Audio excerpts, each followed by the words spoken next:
The British upper classes at play. I got the people, I got the flirt, I got the giggle, I got the laugh. Since 1709, Tatler magazine has been sending dispatches from the front line of privilege. He came from Paris, from the Pousse market. Have you seen my polar bear? He's called bipolar. Every issue features the country homes of Britain's elite. It is rather lovely. It is the only one in the world. Wonderful people come and clean it. The world's most expensive fashion and jewellery. Should we look at upgrading our engagement rings? Yes. The all-important social scene. Everyone who's anyone is there. Just the people having a good time. And of course, horse racing. I'm in desperate need of a large drink now. With a lineage longer than some of the families it reports on. Tatler doesn't just observe the upper classes. I know him. No, I actually know him. It helps to preserve the rules they live by. Under no circumstances should there be any suggestion of saliva. And provides a knowing guide for those aspiring to join. If you're new in London, you might have a Labradoodle. If you're old country, you probably have a black Labrador that's like 500 years old and farts, but you love it more than your children. We spent 6 months behind the scenes to find out what it takes to be posh in the 21st century. The wrong choice of a tweed, the wrong blue on a Tuesday afternoon, that is something terrible. That is epically terrible. OK, so April, we start with front of book up there. All the trend and fashion pages, jewellery, it list, and then we get into the front of book here. So we've got 100 most invited. I'm just looking. The pictures are good. This is the 36th issue of Tatler under editor Kate Middleton. It's a magazine with a small but loyal readership of 160,000. Kate must get final approval from the magazine's managing director, Nicholas Coleridge, just before it goes to print. Then up there, you've got about how the Whippet has overtaken the pug as the chic dog du jour. Then what? And then we go into communes. So all these amazing stately homes with all the cottages on the grounds have been rented out to all friends and mates and... Like Blenheim, Exactly, that gang. Yeah. Then we've got Who's the Boss. It's a profile by Quentin Letts on Samantha Cameron. So lots of really good insidery stuff there that you won't read anywhere else. Rather nice, that Cameron picture, I think, don't you? It's really charming. The first time I met her, I was tongue-tied. Really? I was. I think that looks good, because looking for the balance of words versus pictures, I think that looks cool. It's a very nice issue. It's a new week, and work on the next issue begins. Kate finally got her dream job 3 years ago. It's a world she knows very well. Tatler has loomed freakishly largely in my life. As a teenager stuck at an all-girls boarding school, I used to devour it. Then, when I was 21 and then was made fashion editor, that was a really, really big deal for me. I didn't really know what I was doing, but I just, made it up as I went along. I understand the Tatler world quite well. I had a very good education. I went to Cheltenham Ladies' College and then Stowe. Morning. I'm a honking great Sloane, and we photograph a lot of Sloanes. We in the UK watch way above the global average of porn. What is Tatler porn? Is it Labradors gambolling, the Queen Mum waving, a band of the Grenadier Guards marching? Stop right there. Every other Tuesday begins with a meeting with the features team, a select group of journalists who are experts in the world of privilege. Pet of the month. I have written to Prince Charles about his alpacas, so fingers crossed. Although Matthew has also written to him about his cow, so we're kind of competing at the moment. It's where Kate decides what stories are stirring the upper classes. Tatler relies on stuff that's going on in the newspapers and in the general press a little bit less than other magazines. A lot of what we come up with is more of a kind of general zeitgeist thing. We'll also be coming back filled with stories and ideas of things that have happened up in the countryside, out at parties, at social events and stuff like that. Someone in a country pub this weekend pointed out to me that half the men were wearing stained green V-neck sweaters, which he claimed was typical proper gents' country attire. I'm married to that. What's the equivalent for women? Perhaps a photo of a model with arrows pointing to each significant piece of clothing, like kind of appropriate country wear, like you should be wearing this. Yeah, that's very funny. The people that we hire tend to have an understanding of this world, but it doesn't mean they have to grow up in it. It didn't mean that they have to grown up going to Pony Club camp, or their dad has to be an earl or something. I'm quite interested in Swiss finishing schools, and there's basically only one left, and it's now taking men. And I quite like to go and sort of be finished off. Matthew Bell is Kate's newest appointment. He joined just 2 weeks ago, leaving behind a staff job as a society diarist at a national newspaper. I'm still gauging what Kate wants because I'm new, and each editor has their own idea of what they want.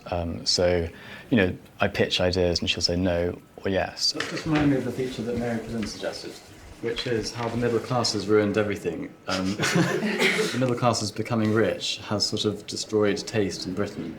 That they have ruined public schools because now children are so pampered they go home every weekend. So her whole thesis it would be a very funny talking point. Yeah. And a great cover line. Are you posh? No, technically not. I'm half foreign and half sort of intelligentsia. My father's a doctor and my mother's a teacher, so in a way you couldn't get a more sort of middle-class background. I just think people are the most interesting thing in the world, and I suppose the top 10% of anything is probably the most interesting. Good afternoon, Tatler. Most of Kate's team were privately educated and are well versed in the intricacies of upper-class life, but she can never be too sure. One of the incredibly controlling things I do as editor of Tatler is that when somebody arrives, we give them their very own copy of Debrette's new Guide to Etiquette and Modern Manners, and most of them think that I'm taking the mickey. And obviously I thought it was a joke, but no, it was quite serious, and I was thrilled to think I'm going to be working for a magazine that, that expects that of its staff. I mean, most of it I think I knew, but I didn't know that the smart way to eat a pear was with a spoon. True aficionados eat caviar from the small pad of flesh between the thumb and forefinger on the outside of their left hands. Where's that small pad of flesh? Is it there? Social kissing. Under no circumstances should there be any suggestion of saliva. And unless you know someone reasonably well, one kiss is usually enough. Lady Trowbridge once declared that making personal compliments in conversation was in bad taste. Okay, so that's why we find it embarrassing, apparently. But this is no longer the case. However, any compliment should be delicately given. Any attempts to be overly gushy can appear sycophantic and embarrassing to the recipient and creepy to others. I think my favourite rule is that a gentleman is never rude unintentionally. The funny thing about the upper classes is that actually often they're completely hopeless at dealing with things. They're famously not in touch with their emotions and famously brusque and rude, and the hunting field and racing circuits are populated by people who communicate by barking at each other. And the whole point about etiquette is it's designed not to trip you up, but quite the opposite. It's designed to oil the wheels of life.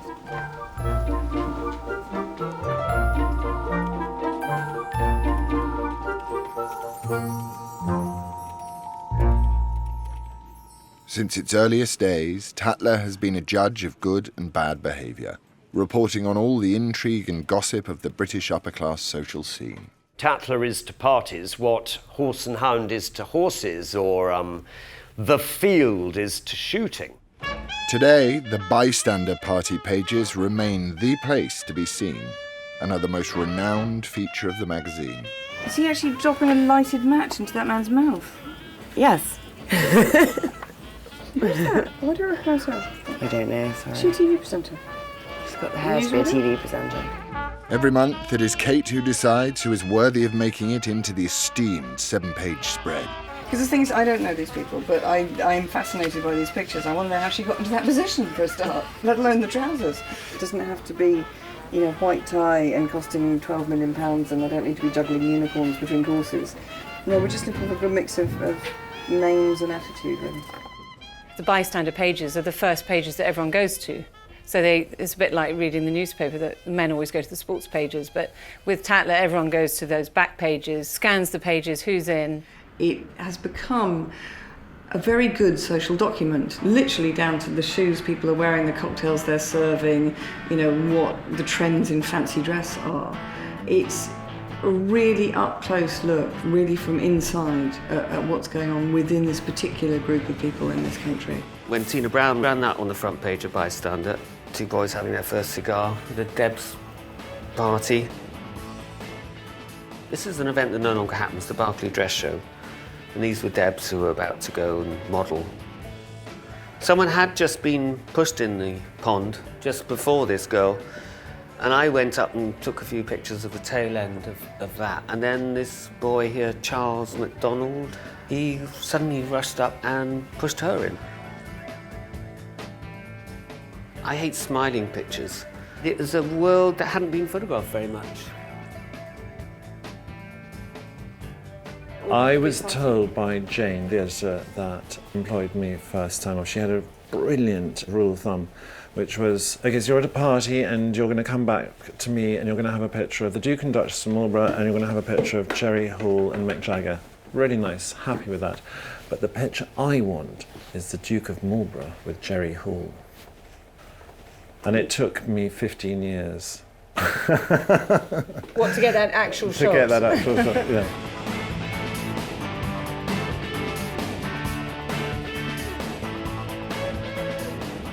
If you appear in Bystander, the amount of people that will come up to you and say, saw you in the magazine. And often you look at them and you think, what are you doing reading Tatler? You know, colonel in the army. and of course I didn't buy it myself. Dentist waiting room.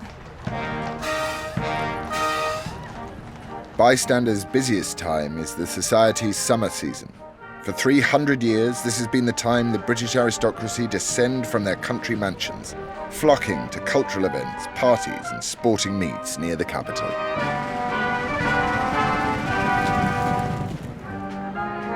Today, the magazine is covering one of the highlights of the season, the Queen's Cup polo match. This is a high-stress day. You've got celebrities, you've got royalty, you've got Will Carling here, Boris Becker. Any name on these tables will make a good photograph. Hi there, can I grab a picture of you two this way? With this sort of... Are you happy with the umbrella? Yeah, we love that. Yeah. Fantastic, fantastic. I like the matching, it's working very well. Well done, hands on bottoms, get that close. Yeah, that's it. It's not happening yet. Is it not? No, give it a bit of time. Yeah. You'll see. Is it percolating at the moment? Here's Ginny Cooper. Hi there, how are you? Can I steal a picture of you? Huddle in. Fantastic, thank you. Have a nice day. You can walk towards me a little bit. Yeah. Get the wind up the skirt, a bit Marilyn Monroe. What is it about this event as a polo event that makes it quite Tatler-y? Well, it's very Tatler because it's full of very, very good-looking people. It used to be full of Argentinians being naughty, but it's also very glamorous. It's also been very royal traditionally. I mean, the princes of the kings have always played polo, and so therefore it matches up as a social event, I think. You're very much an insider. Well, no, I'm middle class, and so what I mean is I'm equidistant from lower and upper, and so I wrote a book called Class, and I studied it for about 2 years completely, nothing but the English class system, because you have to understand class in England, because it indicates how people behave in an extraordinary sort of way. What are the upper classes like now? Well, I think they've rather got a lot of black eyes, a lot of posh bashing going on. I mean, poor David Cameron can't cross a road, somebody say, you know, silly old Etonian, really, which is a bit bad luck for him. Hello. Morning. How are you Would we like to take your picture? Sure. I quite like you walking forward. That's quite nice. Just keep walking. Oh, and do that with the eyes again. I think people do love looking at, you know, beautiful people in beautiful clothes, having a great time. It is a bit exclusive, but don't we all want to be a part of something that's exclusive? Right, slow down. Jesus. I do enjoy it. I get a buzz out of it. Okay, that was a workout and a half. Well, I get a buzz when the pictures go right. Champagne? Cranberry and orange. We've got our Hollywood A-lister, we've got our journalist, we've got our celebrity writer. You take your glasses off so I can see who you are. Yeah. And you had to huddle in, you know me, I'll make you huddle much more than you want to be huddled. Andy and Patty Wong. They throw fabulous parties. Just getting the puppies in there. I think I don't take it so seriously. Obviously I'm taking the job seriously, but I don't take it so seriously, so there's a sort of sense of fun. Brilliant. Tatler is so familiar with the etiquette of the occasion that its photographer is the only one allowed inside the royal enclosure with the Queen. You're told you're not meant to point a camera straight into the royal box. This is her garden, this is Windsor Great Park, you know, where her guests.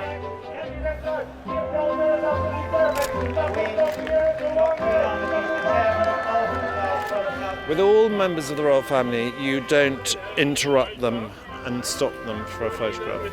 You photograph things as they're happening. Dream picture is just her looking as happy as she always does. She loves horses, loves polo. The pony of the match is a moment that she really likes to see. Okay, everyone this way. Eyes here, hand down. Got it, we got it. That's all that matters. Isn't that great? Isn't that great? Isn't that what we want? How happy does she look? Come on then, come. Come on.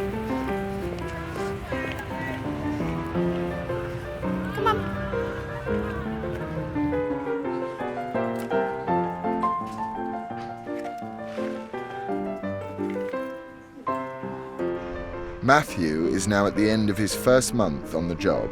How are you settling in at Tatler? How's it all going? I really love it. It's a very civilised place to work. They expect high quality journalism, they want good writing, and they want access. You know, Kate's big thing is she likes access to people, and that is in a way the point of the magazine, is that we are showing the readers this world, so it's no use us being sort of at the window pressing our nose against it, we've got to be inside it. Matthew needs to prove that he can move from middle-class outsider to privileged insider. Kate's deputy Gavandra has set a suitable challenge for his next feature. This is something that Soph and I discussed, the champagne trick, which was my dad's old trick, actually, and we were reading, was it Nigel Dempster who used to do it? Nigel Dempster used to do it. Oh, yes. To get into parties, yeah. you just always have a champagne glass, and then you just whip it out and walk into a party, and they believe that you were already invited. We thought we could send Matthew around London with a champagne glass, trying to see how many parties he can get into. We make you the ultimate gatecrasher, and your story would be... Can you bear it? Of course, yeah. I'm used to hearing it. Diary. I went to Gatecrash Wills's wedding party. Really? Yeah, it went very badly. I had to look at it. How did you do it? Well, just a lot of police saying, "What are you doing? Go away." There is a kind of something embarrassing about gatecrashing a party. It's quite humiliating being turned away or found out or just not being in the cool gang. It's terrifying. It's a tightrope walk of nerves jangling and egos fraying. I mean, it's ghastly. I don't know why I'm doing it. I must be completely mad. Matthew has set his sights high. Dress, investitures, royal garden parties. He's attempting to gatecrash one of the Queen's garden parties at Buckingham Palace. At 4 o'clock, the Queen, accompanied by other members of the royal family, stepped down from the palace into the garden, which in summer was a glorious Arcadian scene, complete with a lake, flamingos, and white marquees. I think the Queen will mind. I don't want to annoy her. I'm doing it for the readers. Have you gatecrashed? Yes, I used to gatecrash parties at the Hurlingham Club by walking along the bank of the Thames, and climb up the wall. This route is now blocked, and I used to think I was so clever. If you Google Queen's garden party invitations, all these images pop up of what they look like. So I've asked our genius art director if he could just knot one up. Okay, so now I'm going to take it to Alice and have her write my name on it. Hi, Alice. Oh, you've come to see me. I've come to see you. But unfortunately, Matthew's elaborate plans have added up to little more than a social faux pas. An employee of this magazine could never gatecrash a royal occasion. It's got to be something amazing for us to care. But the Queen was just too far. Was going too far. It was just also anything that's like actually illegal. I know. Like my job, I didn't want to make you sack. I'm sorry, I didn't think I don't know, are there any particularly amazing parties coming up? I mean, there's the Royal Academy Summer Exhibition, they're quite strict on the door, but everyone goes. Yeah, for some reason the Royal Academy, I think we could... Yeah? Okay. Okay, cool.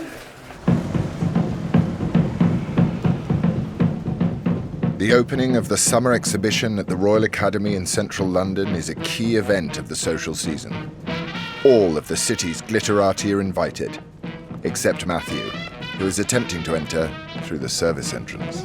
I'm excited because I've never done this waitering trick. I'm just going to walk in as if I've got a job to do and it's the most normal thing in the world. You know, the key to successful gatecrashing is to be utterly confident. I'm just channeling waiter now. I'm thinking waiter, waiter, waiter, waiter. I am a waiter. I'm late for a job. I've got to go and, get ready.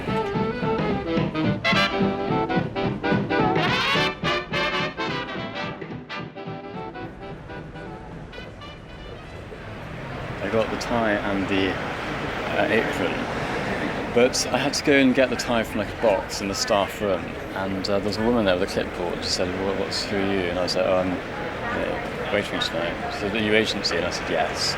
And she told me off being late. She said, "What time did you get here?" And I said, 6. She said, "Well, why are you so late?" I was like, "I'm really sorry, I just got held up." And so she wasn't impressed by me. And she started looking on her list, and she couldn't find any Matthews on the list. So she said, "Well, that's odd, because I don't have him on my list. Are you sure you're working here tonight?" So I was like, "Yeah, no, I definitely am." Anyway, so she said, "I'm sorry, because it's all on shift work." So she said, "I'm sorry, we don't need you. We've actually got enough waiters for tonight, and I'm really sorry you can't work for us tonight." I was like, "Oh, that's, and so I was really upset, because obviously I need the money as a waiter." Despite acquiring the correct uniform, Matthew was eventually rumbled and left the same way as he tried to get in, through the back door.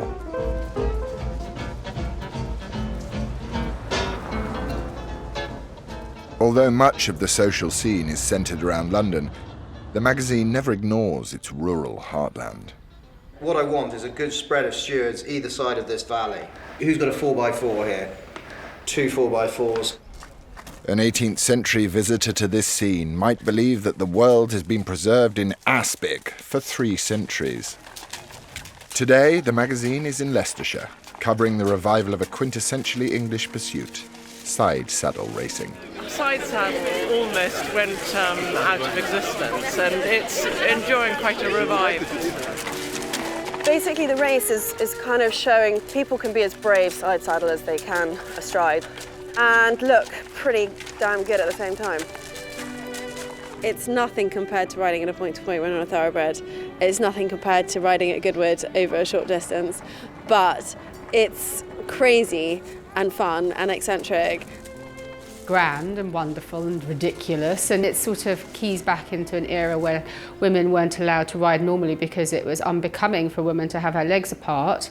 Obviously, thank God we no longer live in that world, but I think it just appeals to that English upper-class person who loves to really test themselves in the sporting field, as well as referencing their ancestors and the way that their grandmother might have ridden. You hang on for grim death and hope for a better. Yeah, it's a bit of elbow action and, You said you'd be nice. There's a bit of competitive spirit. Come on. Let's go for it, girls. Bouncing. It's fun, actually. I've been doing it for about 12 years. So ladylike. Yes, but actually when you look at the people doing it, I don't think they're that ladylike.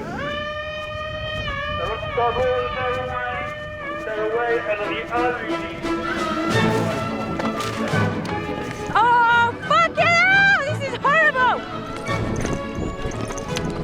Ridge and furrow! You can actually tip over backwards off the saddle. They're pretty punchy, these girls, and they sort of, they go at it quite hard. Give us this, come on, we can do this. I think these girls are all very fine horsewomen. They're enjoying the beauty and elegance of side saddle and then doing it on steroids by racing.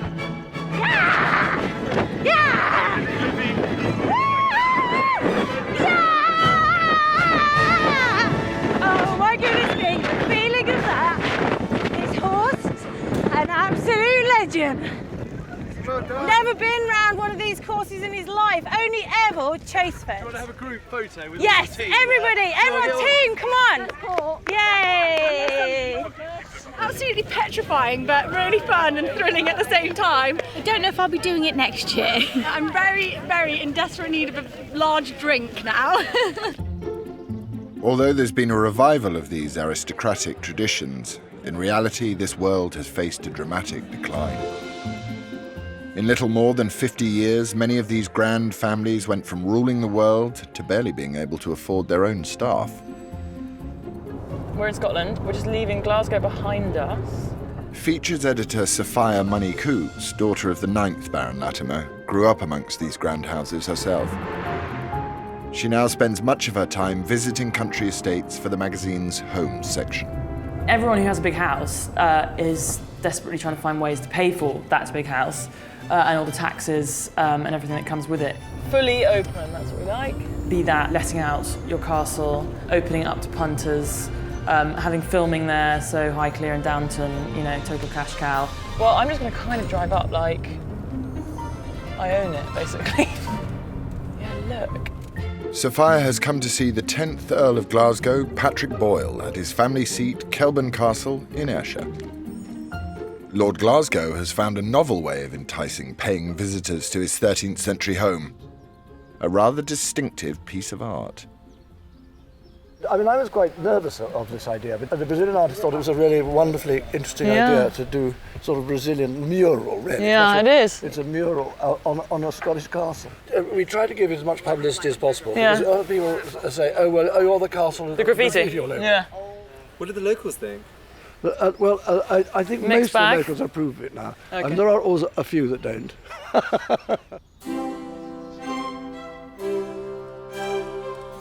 If you want a really interesting room, the most interesting room really is the drawing room, which is directly above here. Okay, look, can we go and see it? Do you want to see it? I'd love to. I'm like in love with your house. All right, okay. Amazing.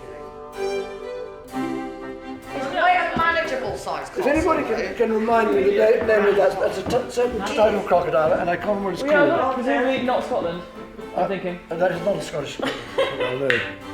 Wow. I rather love these castles not being perfect. I rather love the fact that the walls are kind of, you know, crumbly. It's all very world of interiors and looks stunning. But this particular part of the castle, slightly more like a French chateau than it is like an English stately home. We got here in 1163, and we were very much... We being your family? We were very much a Norman family. One of my ancestors, the 5th Earl of Glasgow, he was active really from about 1840 until about 1870. And the aristocracy had incredible power in those days. And the terrible stories about him. Once got irritated by a waiter, and he pushed the waiter through a plate glass window and hurt him quite. And when they came up to him in a very deferential way and said, you know, what are we going to do about the way? He said, just put him on the bill. It's very complicated, I think, this thing about class, and I think it varies in different parts of the country whether it matters or not. But it's certainly now. I mean, in fact, I think if someone like me went about throwing my weight around, I don't think that would go down very well, and I don't think it would be my best way of influencing people. What shall I call you? I'm just calling Patrick. Patrick, great. Okay, look at me, ready, steady, and that's it. Wonderful, wonderful, wonderful. I'm quite good with these kind of people. Do I look grand and important and intelligent? Oh, but you do. You don't even have to try. You're just born with it, babe. Born with it. I went to a boarding school. I went to a school, though, that was, you know, pretty much Tatler people. So you understand the world? Yeah, my father went to Eton, you know. Go, right, let's walk. By the way, a thing of great interest to everybody is this camellia hedge. Our gardener decided to make a camellia hedge. Have you had the same gardener forever? Because it is beautiful. Yes, we have had the same gardener forever. And we're really worried because he's almost irreplaceable. I don't think we're ever going to find anybody else. Why is he getting on? Well, he's sort of, the old school was sort of dedicated to the work, and he's not paid a huge amount. He came here when he was about 21. He's now 60, 68 or something. Okay. He lives on a cottage on the estate. God bless him. Yeah, we forget in society, isn't it, money and having so much money that makes you, you know, think you're special and different. And I don't think these people have huge amounts of money. They have to work hard for their money now, you know. They aren't sitting around just reading wonderful books and playing piano all day, which is what they were doing 100 years ago. So it's changed completely for the British aristocracy in the past 50 years. Yeah, totally. They're very down-to-earth, grounded, lovely people. As the world it celebrates is changing, the magazine is being forced to change too.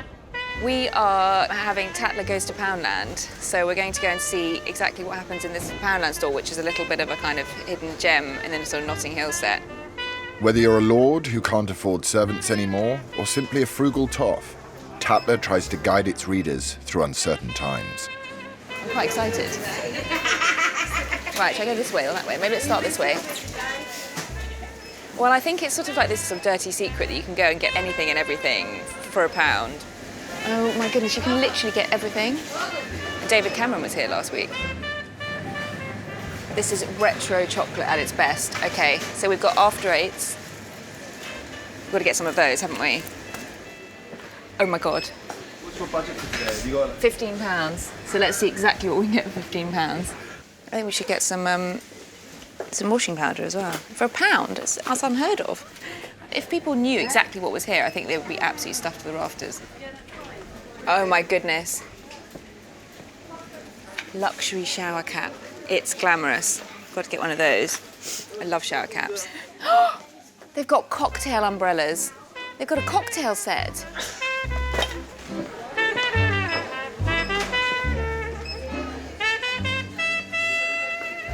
4 burgers. Hello. Hey. Wow. This place is completely brilliant. Oh no, I've gone so over. Okay, we're gonna have to keep some stuff with the things we like the most. 13.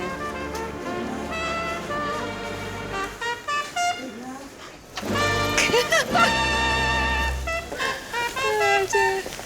It's been an education.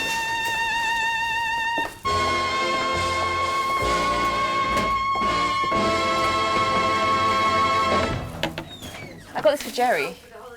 Don't you think? And what's not to love? That's actually a clutch bag. It's like the jazziest thing ever. That literally is. That's a clutch bag. The staff were charming, weren't they? Work in the shower head because I think that was my favourite. That's quite extraordinary, isn't it? I got quite excited when I saw that. But the luxury shower cap doesn't really look. It doesn't look very that luxurious. nice. Out of context. Out of context. Perhaps now we're back here. It's not looking quite as flash. Those things all do. With the relationship between money and class constantly shifting, the magazine is aware that its readers no longer come from one small elite group.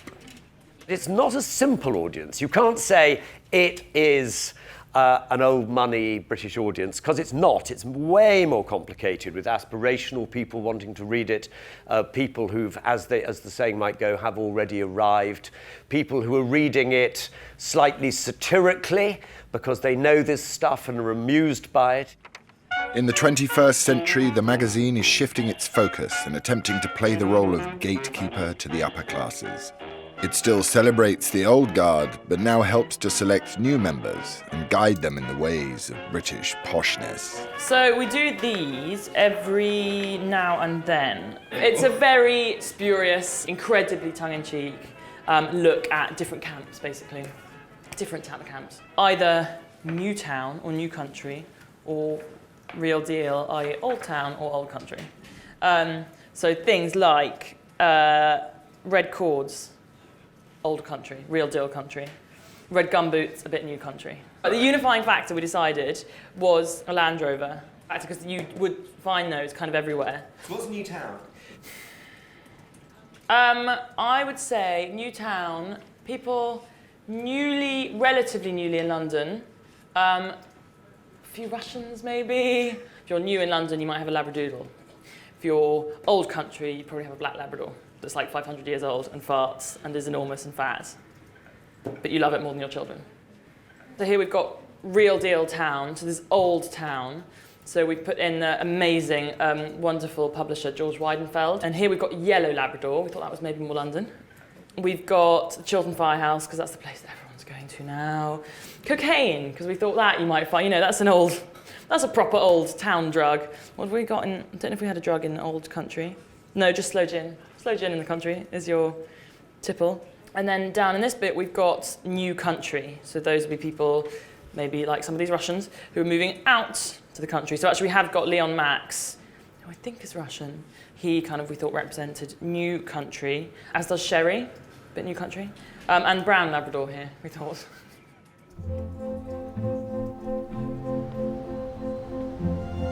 In West London, a particular new town set has caught Tatler's eye.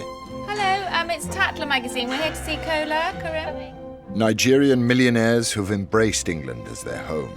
Traveling the world, I spend a lot of time traveling in the Far East. You find Tatler on the tables of most sophisticated and urbane people, showing what people can aspire to be or to see or to become or to want to, emulate. So if you want to set up downstairs...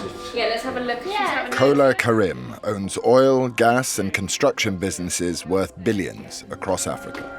Tatler deals with the wealthiest magazine readers in this country, and maybe in the 1950s those people would have been exclusively British. At the moment there are a lot of Nigerians here, and so we expose their worlds and we also cater to them.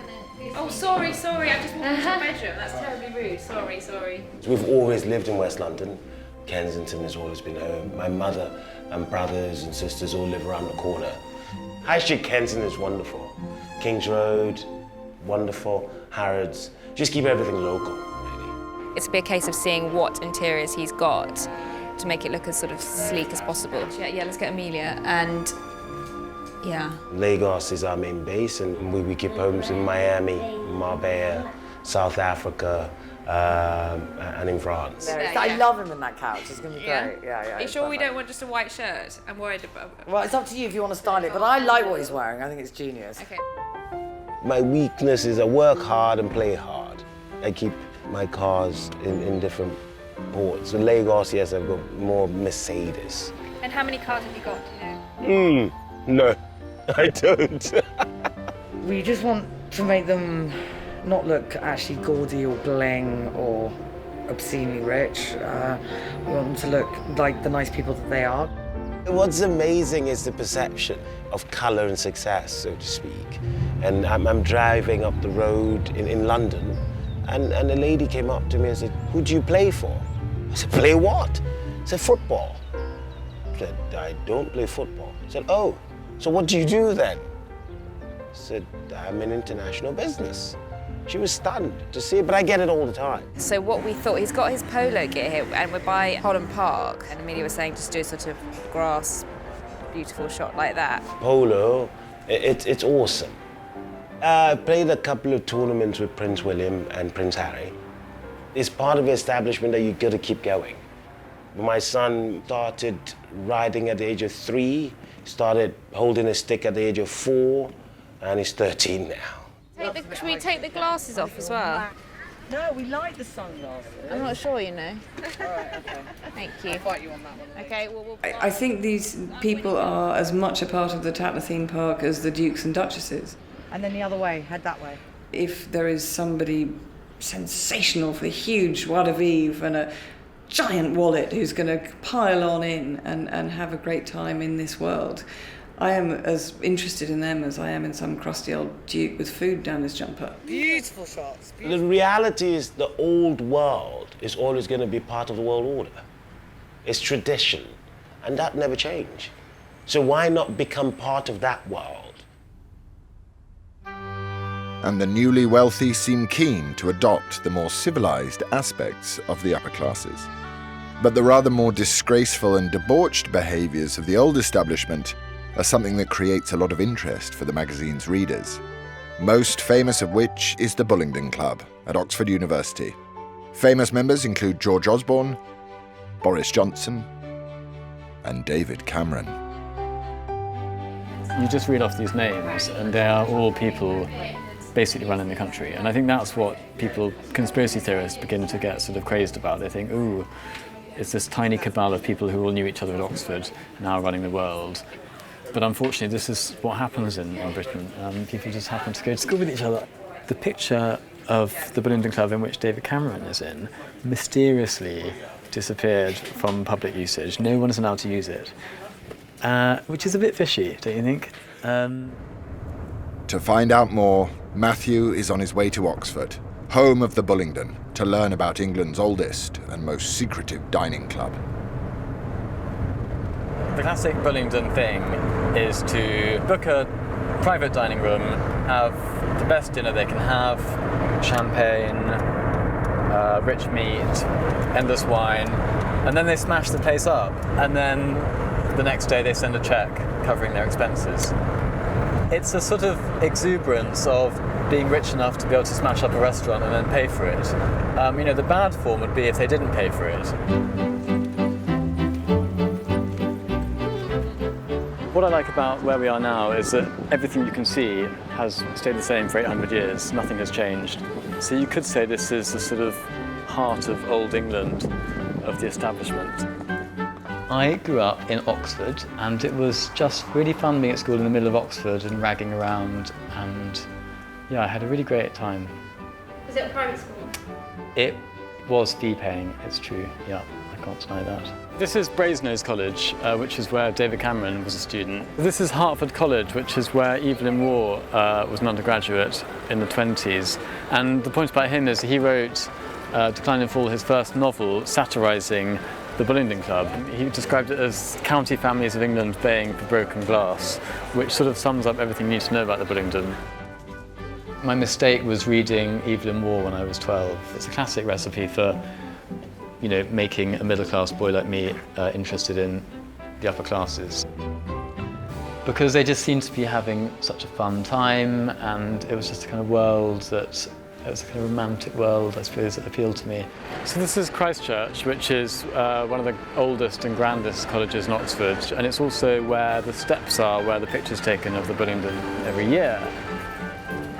Famously, on one particularly raucous outing of the Bullingdon, they smashed 400 windows in this quad just here, and ever since then they've been banned from within a 10-mile radius of where we're standing right now.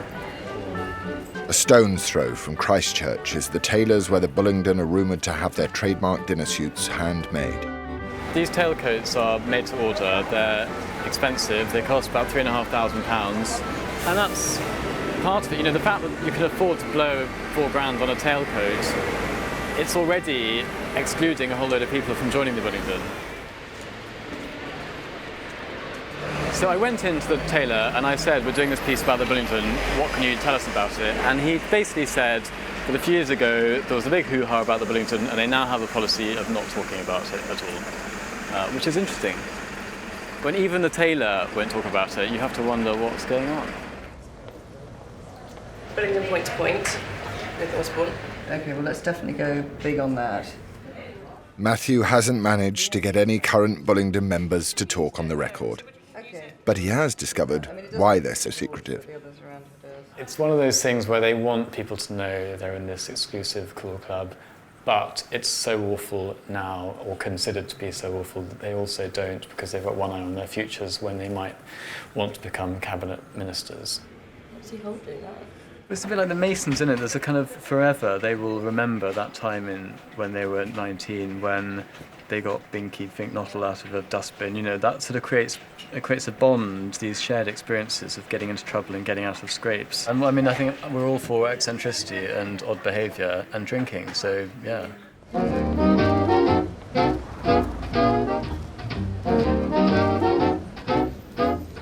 Wealth and high fashion have always been easy bedfellows.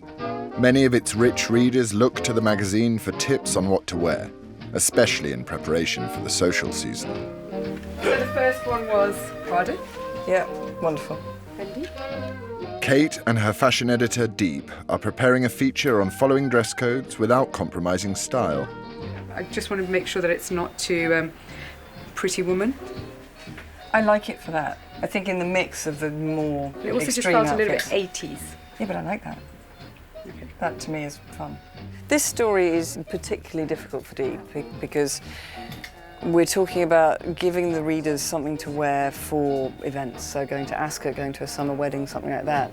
And event dressing per se, in this country, most of us end up looking like stewardesses from 1992.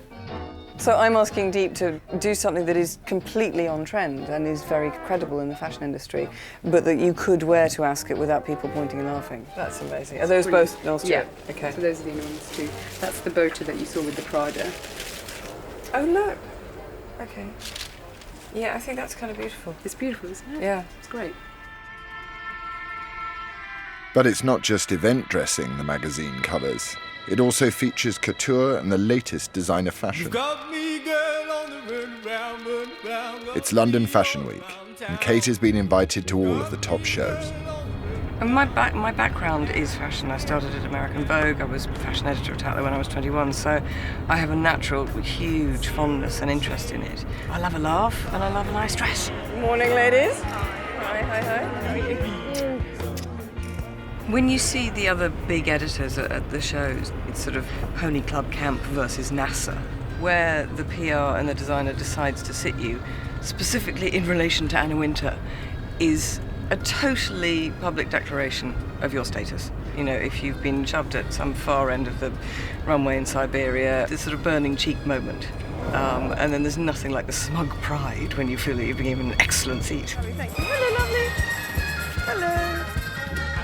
Tatler may not have the fashion kudos of other publications, but Kate knows that unlike the readers of most glossy magazines, her readers can afford all the clothes on show. We have two jobs in the magazine. One is to entertain and inform our readers. Our second job is to provide an environment for the advertiser. They're buying access to our readers' eyeballs, basically. We have the richest reader of any magazine in the UK.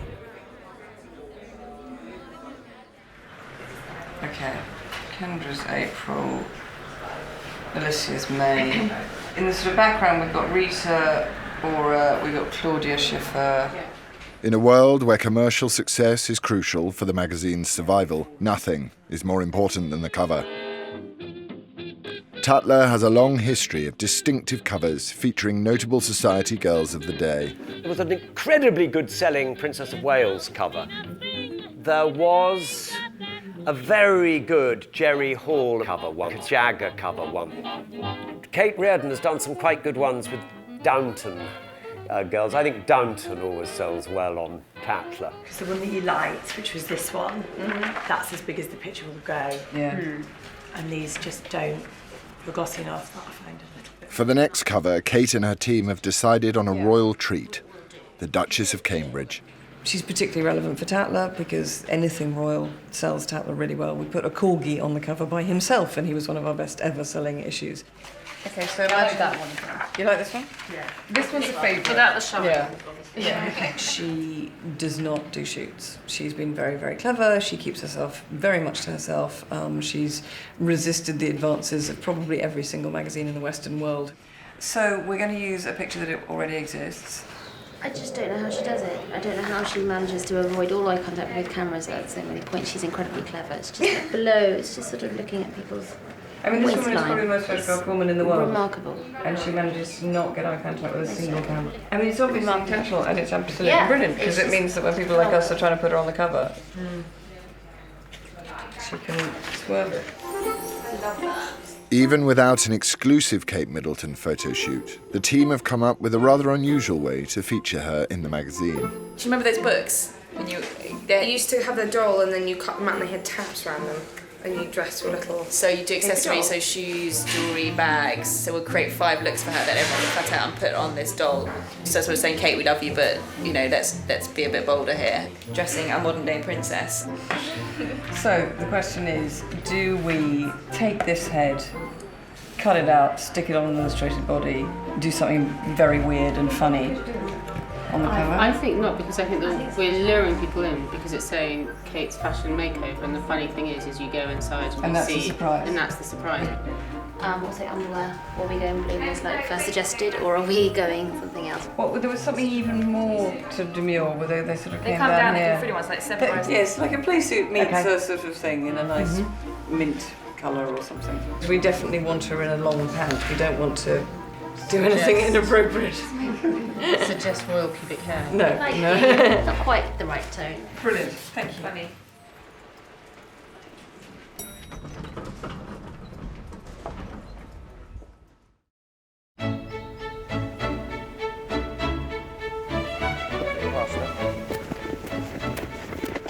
Like many of her readers, Kate divides her time between her flat in London and her house in the country. A lot of people take quite a long time to wind down after the working week, but if you get on a horse, it's like meditation, but more fun. And you guys ride together all the time? Yeah, well, we hunt together. Yeah.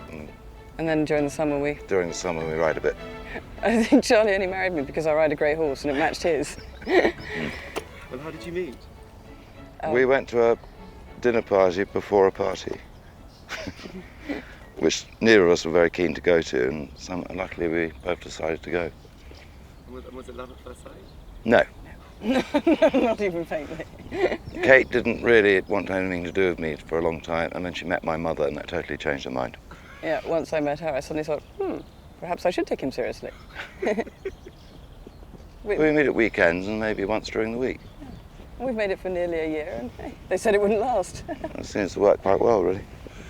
I like the fact that I was marrying somebody who was occupied. And I'm very, very occupied. I was single for a really long time. I only got married when I was 44. And why did you get married so late? I think I probably just missed out on my first and second marriages and just gone straight to number 3.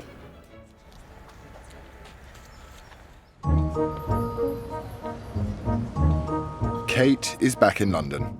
The Duchess of Cambridge issue is almost complete. You see, they say print is dead, but it's not. The print makes you more creative. I mean, if you've got an all-singing, all-dancing website, why would you make the effort to do this? But, Kate in her underwear, Kate in a new ball gown from Del Pozo.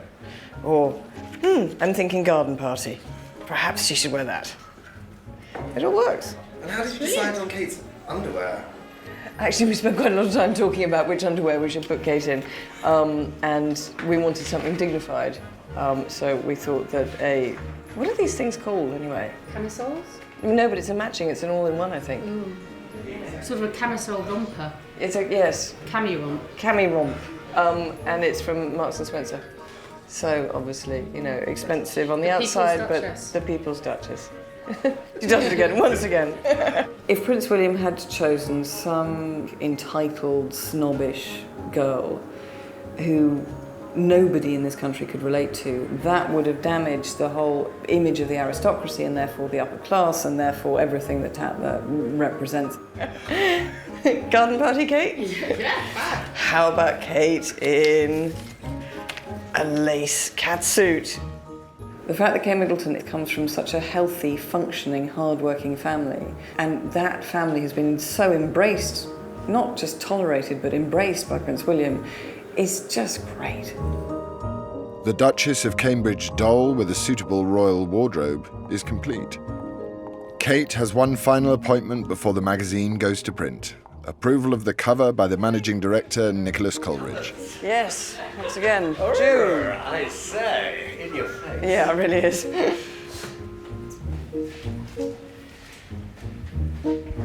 Aha, well, this is what we've been awaiting. Yes. I've heard rumours. Actually, I'm just looking at the cover lines that surround her enormous face. Okay, well, and in some way, you always end up slightly wondering whether they refer to the person. I'm assuming that your very own Kate fashion doll we get. Return of the trophy wife. This time she's in charge. Well, it might work for her too, yeah. This one over here. Okay, well, we can move that. Yes, actually, I have to admit that Tricia was worried about, are you a slut as well? So. I just think it's maybe slightly in the wrong place. Yeah, It would be all right if it were somewhere else. You know what? Even if you moved it down to there and moved those two up, it would very, very exactly what Tricia subtly said first thing change this morning. It looks good. Let them roll. Very good. Thanks. Thank you very much.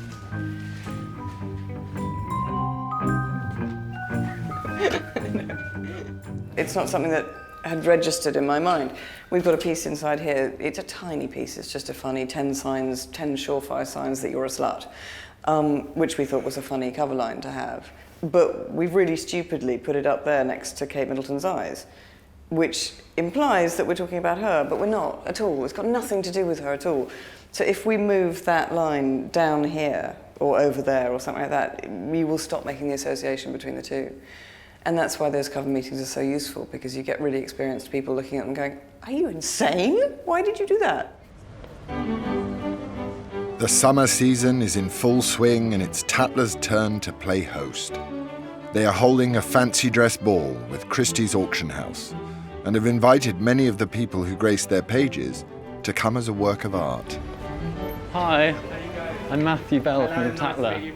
After 3 months at the magazine, Matthew is about to have his first taste of a true Tatler soirée. Look like Brian May. We've got to go all out. I mean, I'm in it to win it. He has chosen a painting by Gainsborough for inspiration. So here we have the quintessential English 18th century landscape painting. You have your classical setting with a Greek or Roman temple in the background, plenty of clipped green foliage, so it's a showing of man's conquering of nature. I think it was the period when Britain became civilised, so there was a focus on elegance and manners and civilised behaviour, and the court was very important, and the aristocracy obviously ruled the day. I suppose Tatler was founded in the 18th century. I look like the man on the masthead. And doesn't he stand in this kind of posture somehow? He is the bystander. If Kate's not impressed by this, I don't know what she will be impressed by. I think she will be. I think she'll like it.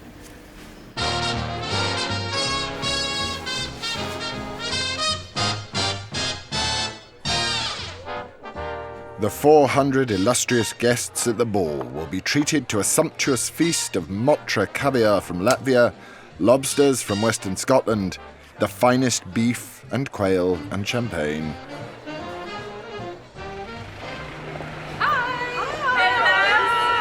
Put your shirt on. It's a novelty apron I got on eBay for £7. I'm obviously Michelangelo's David. I'm a Jeff Koons lobster. Obviously. It's an opportunity for the magazine to place itself at the heart of the social scene and in the bystander party pages. It's a very good cross-section of like the Tatler theme park. You've got people who are incredibly connected and very knowledgeable about the art world. You've got aristocrats, you've got socialites. This is the sofa of Dali. I'm coming as a Peter Doig picture this evening. I'm the Virgin Mary. I'm the Annunciation of the Virgin. I used to be on the outside and come into these parties and writing about Tatler as a hack, but now I'm on the inside. It's much more fun. How does that feel? Yeah, is everything all right? I feel like a poacher turned gamekeeper. Everyone has always wanted to know about the goings-on of decadent, eccentric, beautiful people. Probably in real life there isn't quite that much taffeta. Maybe people don't go shooting quite that often or go to that many hunt balls. But I think people feel very soothed that the Tatler world still exists. Why is it relevant to this day and age? Well, what's the point of relevance, really? I mean, does anything have to be relevant? Irrelevant things are what make life fun. It would be ghastly if everything in life was relevant. I mean, that would be awful, wouldn't it?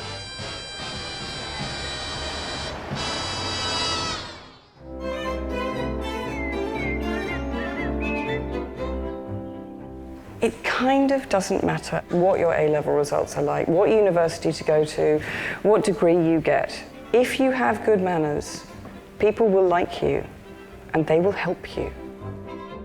Kate Reardon has been invited to one of England's top public schools to deliver the prestigious summer speech. When I talk about good manners, I'm not talking about some weird only eat asparagus with your left hand and don't eat a pear using a fork. All of that stuff is completely irrelevant. When I talk about manners, I'm talking about making the people that you're talking to feel valued and honoured and heard. Kate knows this world well. She boarded at a school just like this. It's a nostalgic moment. But today is a chance for her to lure new readers from great wealth. When I was a teenager at boarding school, Tatler was hugely important to me, and really embarrassingly important. And it's a real privilege that we've been allowed to do this, because in as much as I'm sharing anything I might have gathered along the way with the girls, I'm also getting the opportunity to expose my brand to all these potential customers. Okay, but we need to decide, this is a big issue, where does Tatler stand? Are we pro or anti-Badger? Pro-Badger?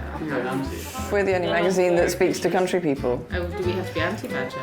Well, if they give cows TB, then yes. Well, let's all think on Badger. Yeah. Tatler has documented the privileged classes for more than 300 years, including their unique eccentricities. Dogs, how whippets took over from pugs. Whippets are the new pugs. You read it here first. It feels just fine, yeah. Despite having the richest readership in Britain, the magazine isn't immune to the pressures of publishing. Newspapers and magazines are struggling because there is the internet. And if you ignore that, you're a moron.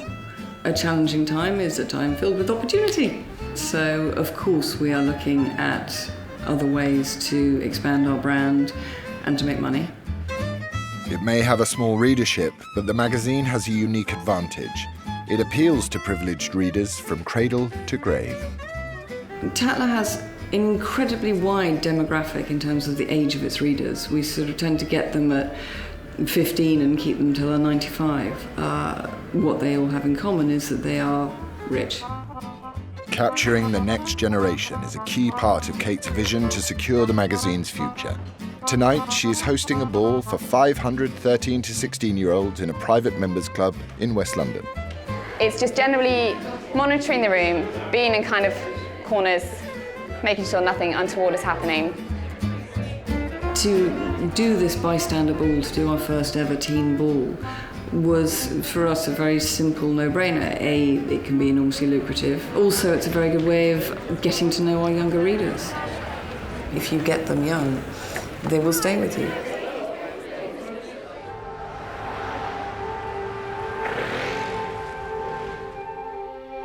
One of tonight's young guests is Tatler reader 13-year-old Lily Lewis. She lives in Britain's most expensive neighbourhood in West London.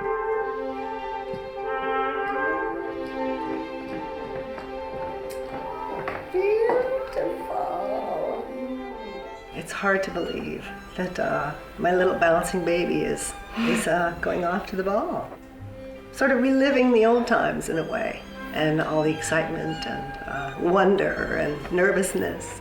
Come on in.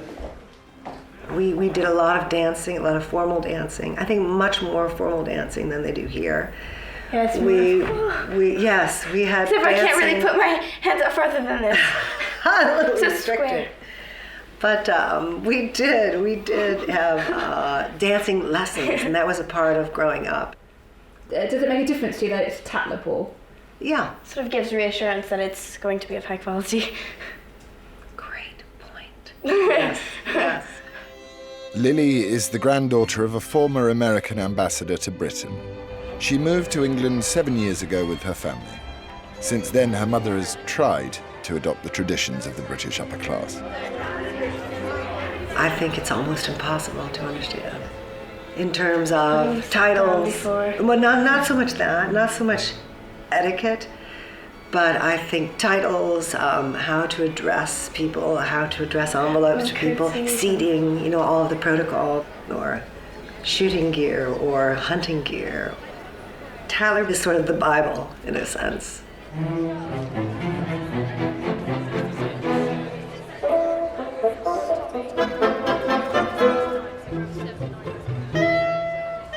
Most of the children here tonight are from private and boarding schools that have been invited by the magazine. A ticket to the neon-themed ball is £60. Cecilia Plumtree is 13 years old and from Heathfield Boarding School for Girls. Well, there's about 22 girls from my year group who are going, so it's really good, and it will be nice to see my old friends. And I think it's exciting for my friends who were always at a girls' school because they have a chance to actually see a boy. We went to a similar event in the summer. I got lucky there. You got lucky there. Did you? Oh, that was a good one. It's the mission. It's the mission. I'm gonna do it. A society ball has always been a rite of passage for all young teenagers. I feel enormously nostalgic watching them all. And I used to come to Hurlingham Club teenage discos. I had my first cigarette here, my first snog here, my first love bite here. Happy days. Society balls have been at the heart of the Tatler social pages for centuries. It's a tradition that exemplifies both the best and the worst of the upper classes at play. My dad had to sort of come and find me amongst the sea of bodies. He did find me. He never let me forget it. Oh yes, yes. I was basically sick at the kind of metre intervals the whole way up and down the King's Road. So now when she walks up and down the King's Road, she's like, oh, sick there, sick there, sick there, sick there. Peach schnapps all over the flower beds of the King's Road. The biggest prize of the ball is to be photographed for the famous Bystander pages. Bystander is the most popular section of the magazine. It features photographs of the most glamorous and up-and-coming characters of the British upper classes. Well, it's quite exciting to be able to say, oh, that's me, look, a lot of people are actually reading that. Yeah, and I think that, frankly, from my standpoint as a grown-up, I think it's a great marketing strategy. Tatler can create a whole new audience of young people, and it's not your parents' magazine anymore.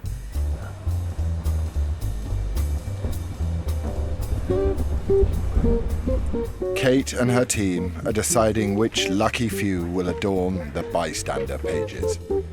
They will be featured in Teen Tatler, a free supplement with the main magazine. What we don't have is any copy at all. And this is over how many pages? 7 It's 7 altogether. Okay, so we need to get some funny. Could we do quotes from the kids? Like, oh, what fun was the photo booth? Catchy. Such laughs. Yes, exactly. What do I call fun? Yeah, no, if it works, I mean, if it looks fun and cool. See what quotes yeah. Are we happy doing this? Can you tell? My worry is that their friends will know who they are. I mean, we could make it a joke and black out her eyes. You know who you are.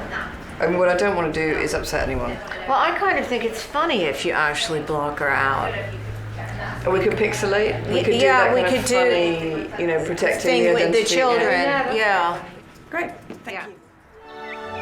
A few weeks later, the magazine has been published and delivered to eager subscribers in public schools across the country.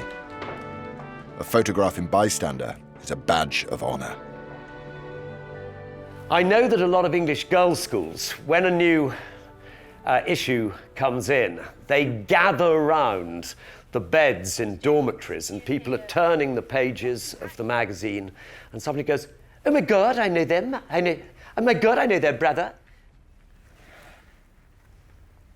I know him! Oh No, God, I actually know him. Oh my God. You feel like you had a little bit of fame and it's names on it. Huh. I know. It's like It's quite exciting because it gives you the thrill that you're, you know, somewhere to be known. And everybody kept on coming up to me saying, I saw you in Teen Tatler. It was really cool. And everybody at my new school had the Teen Tatler because they read it every evening, and so they kept on pointing out the photo. And there were girls in the year above who were in it as well.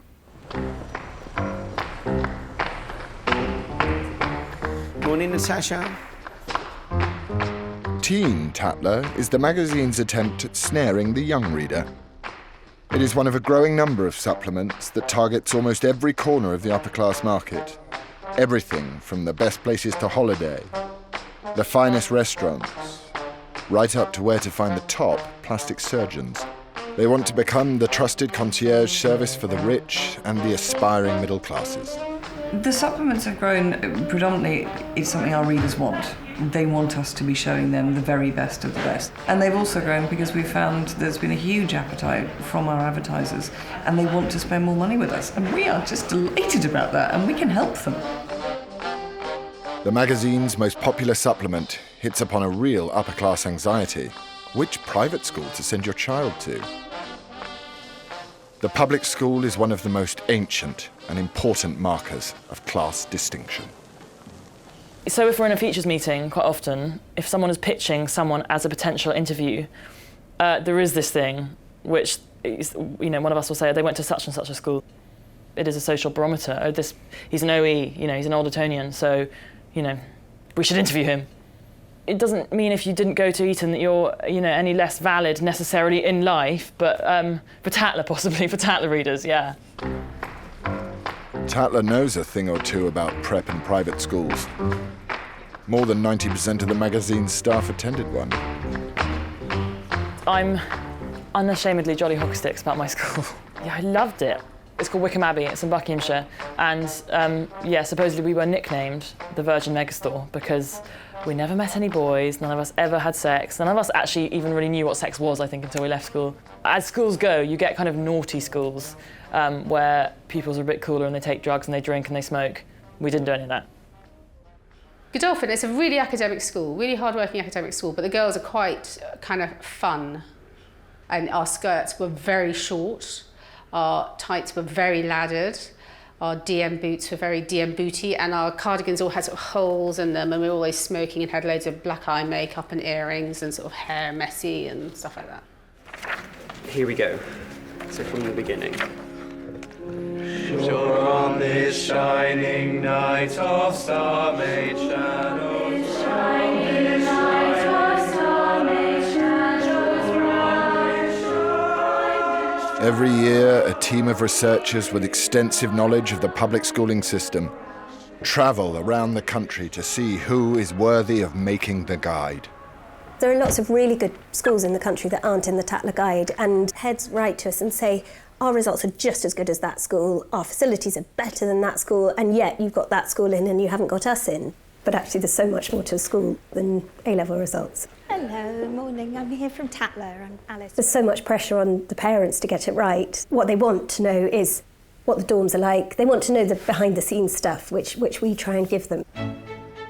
Today, Alice Rose has come to King's College School in Wimbledon, where it costs £19,000 a year to send your child. When I was here before, you had a great vision for an atrium. Is that happening? No, it's not. No, that was a lovely 4 vision. years' time. Like many visions, it doesn't quite happen.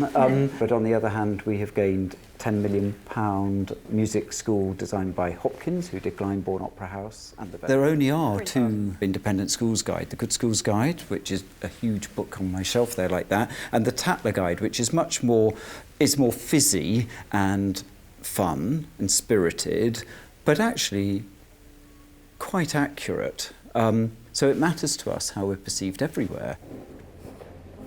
Thank you very much. Keen for the magazine's seal of approval, the school offer up their finest to Alice, head boy and head girl.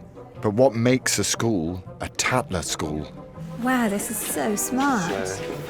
Quite newly refurbished. Yeah, I love the light in here. It'd be hard to go to sleep in here. Yeah, exactly. There are lots of really good schools in the country that aren't in the Tatler Guide, and yes, Eton's always going to be in the guide, Harrow, Winchester, Marlborough, but it's very hard to define what makes a Tatler school. Ooh. Oh no, he's there. Oh. But we look at all kinds of things, like, is there a school dog? What does it smell like? What's the drive like? What's the reception like? I quite like schools which are a bit scruffy and they haven't got the latest everything. I think if schools are really shiny, I don't know, it's not the real world, is it? Is it hockey where the coach is really ferocious and has people practicing on a Saturday even if they're in the B team or the C team? Everyone has to. Sometimes you get very pushy marketing people who usher you around. I went to a really big boys' boarding school and she wouldn't show me a boarding house. And it's a boarding school, of course I want to see a boarding house. So I kept saying, please, can we see a boarding house? And eventually we did see one and, you know, it was fine. I mean, boarding houses smell of boys. They're all a bit grim. So I don't know why, but so that was it's always quite revealing if they hold back on showing you stuff. A chemistry lab. Putting two children through the public school system can cost £1.5 million. But many believe it is an investment worth making. I read a really interesting statistic. So 7% of children go to independent schools, but I think 35% of MPs were at independent schools, 36% of Olympic medal winners, 70% of judges were at independent schools, which is not a great thing. But you know, these are the people who shape the world for better or for worse.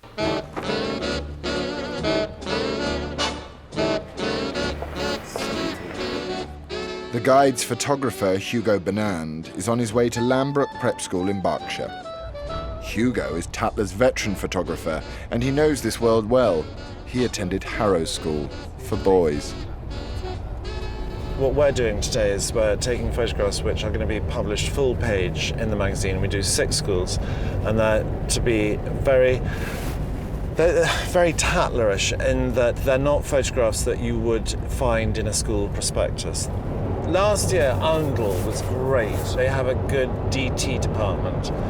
We did a photograph of them building a car, but it was very much in the spirit of the film Grease and Grease Lightning, and it was really good fun actually, and the children really went for it. Lambrook is a day and boarding school for 3 to 13-year-olds. Boarding your child here costs £20,000 a year. Our grounds are probably, one of our best selling points as a school. Golf, 9-hole course. Yeah, we had a parents and sons game last night. It's fantastic. See, that's another one you could explore. Obviously, we can do a cricket one if you like. We can do a cricket tee. Yeah. We can have them sitting by the pavilion. Okay, we've never in 10, 12 years done a match tee. So I actually really like that idea. Well, funnily enough, parents from other schools visit us especially because of our match tees. Okay, is the catering organised? They're ready. We've got a Walnut Victoria cakes, sponge, Victoria sponge. We've got finger sandwiches. We nice are doing cottage tea.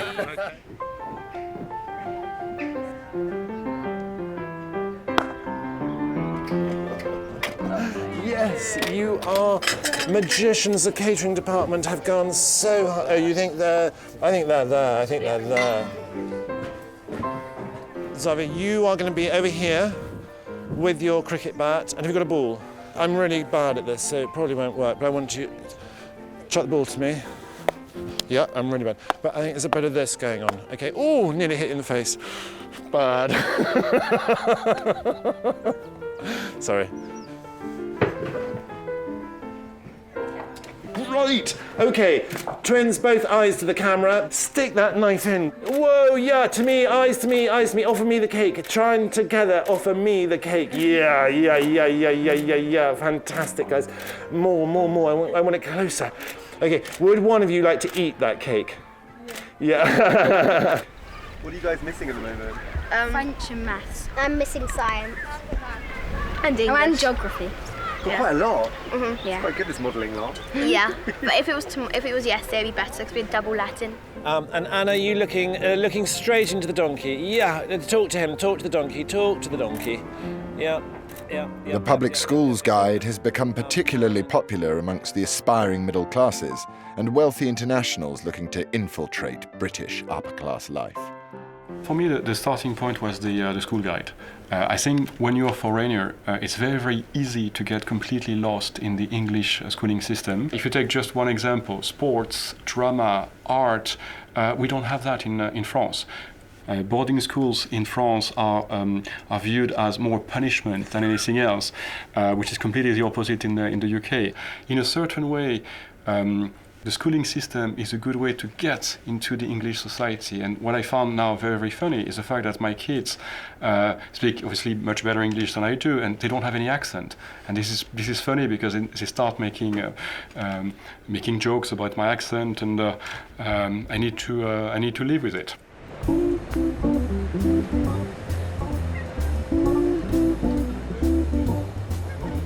We've got a sort of first-person diary of an it girl. Yeah. We've got a first-person diary of a Deb's delight. These days, the magazine has to appeal to both the lord on his country estate Who is this? and the growing number of nouveau riche. So when you look at an edition of Tatler now, it looks very different to what an edition of Tatler looked like in the 70s. In the 70s, it was actually still very establishment British, and it was all about dukes and earls and a kind of old British society. And now if you look through the pages, it still has that, clearly. But it also has a lot of new money, and it has a lot of Russian oligarchs, and it has Euro trash living in London, and it has Indians, and it has Chinese, and it kind of reflects the cosmopolitan way that Britain is.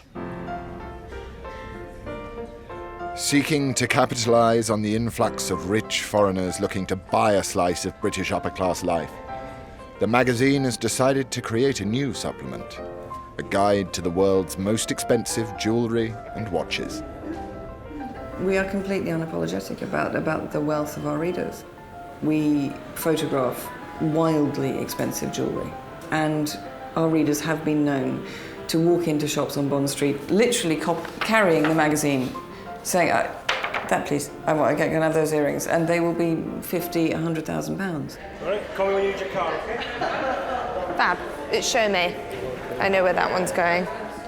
The new luxury accessory supplement will be overseen by Alice Holland. Do you want to take a picture and then just move it in slightly so it's not hanging on the edge of the table? It'd be great.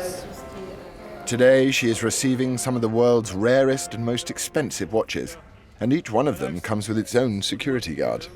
Watches and jewellery, unlike women's wear, there aren't any samples. You know, if you're making a very expensive handmade watch, you can't possibly make a sample of it. It is the actual watch. So I'm very aware that we're borrowing things that people are then going to buy and often have already bought. So they take great care, and I feel much more comfortable having a guard around who knows how to handle it. If you have the richest reader of anybody in the whole world, if you are featuring watches and jewellery worth millions of pounds, which is so far removed from most of our experience, it is our absolute duty to be nothing but enthusiastic and grateful and positive, and in a sense be the most fun girl at the party, not the rich cow you want to slap. Lovely. Oh, look at that. Oh, that's lovely, Dexter. Look at you. But this is no ordinary photo shoot. That is just, I mean... It's brilliant, isn't it? It's all themed around the hare and the tortoise. So we've got a giant tortoise and 4 hares on set and a very small snail. Useless. We want to show the products and all the beautiful watches, but we want to keep it engaging over 6 pages and keep people's interest, which is often quite difficult. What happened? What's happened? I've never seen so much we.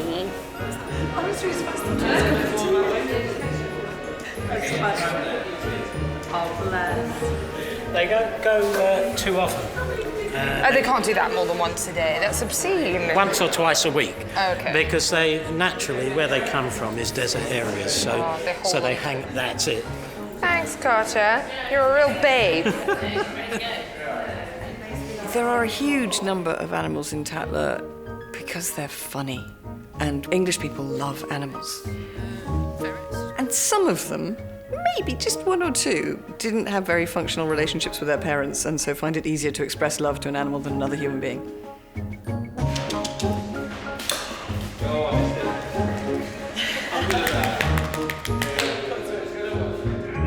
Part of the guide will be to assist its new readers on how to wear the expensive jewellery. Diamonds in the daytime, sort of not allowed. It's a bit gauche. In fact, I think apart from hair clips, if you're fabulous enough to have jewellery that goes in your hair, you can wear it any time. Signet rings should have family crests on and not your initials. Push presents, we recommend you are very clear about what you want. Apparently, childbirth is unpleasant and you should get some compensation. And if you have a family engagement ring and hate it, you're allowed to have it reset, but you can't get rid of the main stone.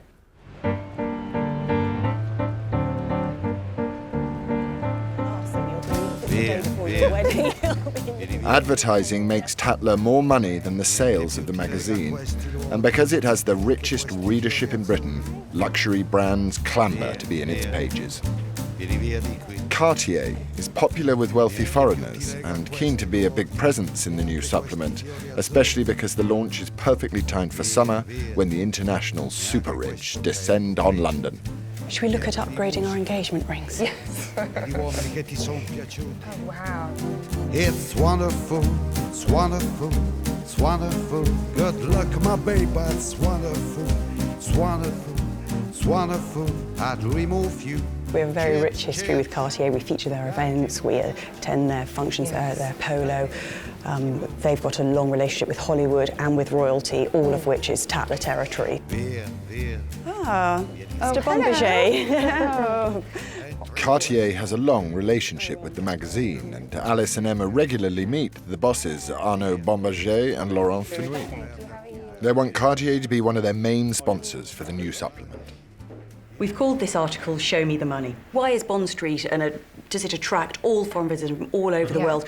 When they come, what they're going to buy? Russian visitors, now the Chinese, with Nigeria and Turkey are becoming very important. It is a very good idea, and Bond Street is quite special. I mean, it's unique. I've been all over the world. It's very, very small, very tiny, and everybody's there. Everybody's there. Speaking about the British society, there's the old and the new money, and it's very difficult to mix them. But as I always say, it's better to have new money than no money. So I'm very respectful to some new money people because they're interesting people, because they've made it. The only thing is, at times, they're a bit rude, and they're with 3 phones at the same time, or they're smoking at table, or, you know. It's difficult to get into that circle, and you need to work at it. You need to be a bit witty, to be a bit funny. You have to like the countryside. You have to like horses. You have to like gardens. You have to like trees. You have to eventually play polo. And then you can be accepted, especially if you're a foreigner. And then I'll see you next week. Yes, see you next week in Paris. Okay? Thank you so much. The idea of a Tatler watches and jewellery guide is a hit with Cartier. Alice and Emma agreed a full-page advertisement, access to many of their pieces to be photographed, and a full-page profile of Mr. Bombardier himself. They booked on the spot and they wanted to take part in all of your editorial. So, without a doubt, 100% success.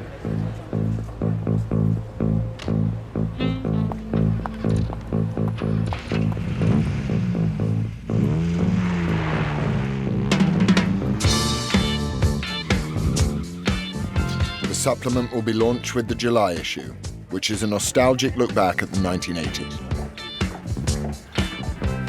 Welcome to the 80s. Look! This is the Saint Laurent. No.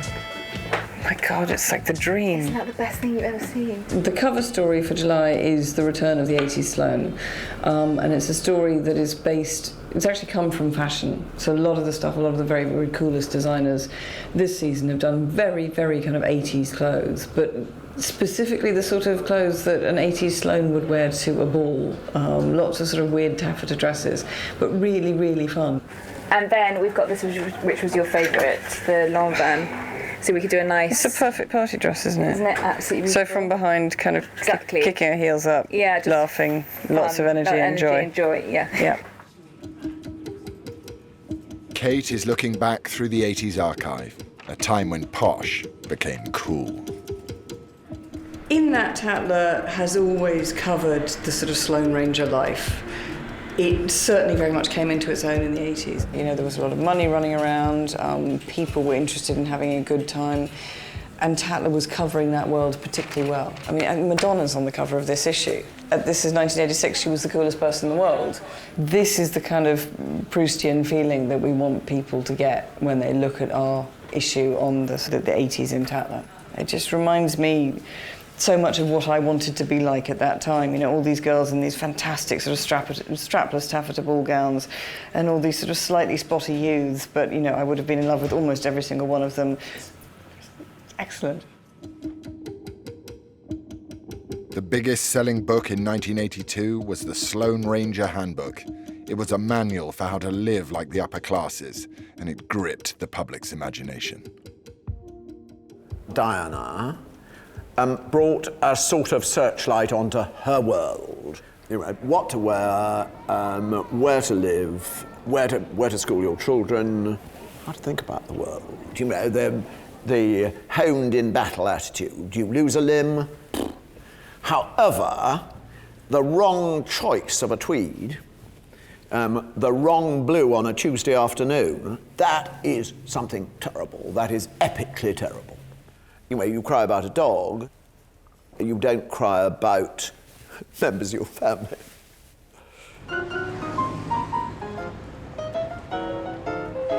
It's a hard day at the office, you know. I've had such a brainwave. Have you? That's exciting. Deputy editor Gavandra Hodge has commissioned Alice Cockerell to go back in time and live by the rules of an 80s posh girl. You get rid of your mobile phone, you get rid of your computer, and When you were talking to a mum, did she say basically people were out every night in the 80s, weren't they? Yeah. They went out every And single lunch night. and stuff. When you go for dinner with a man, he has to pay, so you have to warn them that they're going to be paid. And also sex. So Yes, sex. So are that's you the gonna other be- thing I was going to talk about with my dating plan. Yeah, are you allowed Which to was- have sex with him, or are you meant to Exactly. have sex Do with I him? feel that I need to put out after going on all these dates? Well, I think I kind you of already wouldn't have, ask me but- to have sex for Tatler. I think that's I mean, your but- own affair. But maybe you could think about it and see. So I have to live the 80s life, and so not have a mobile phone, have a hair perm, wear like shoulder pads and stuff.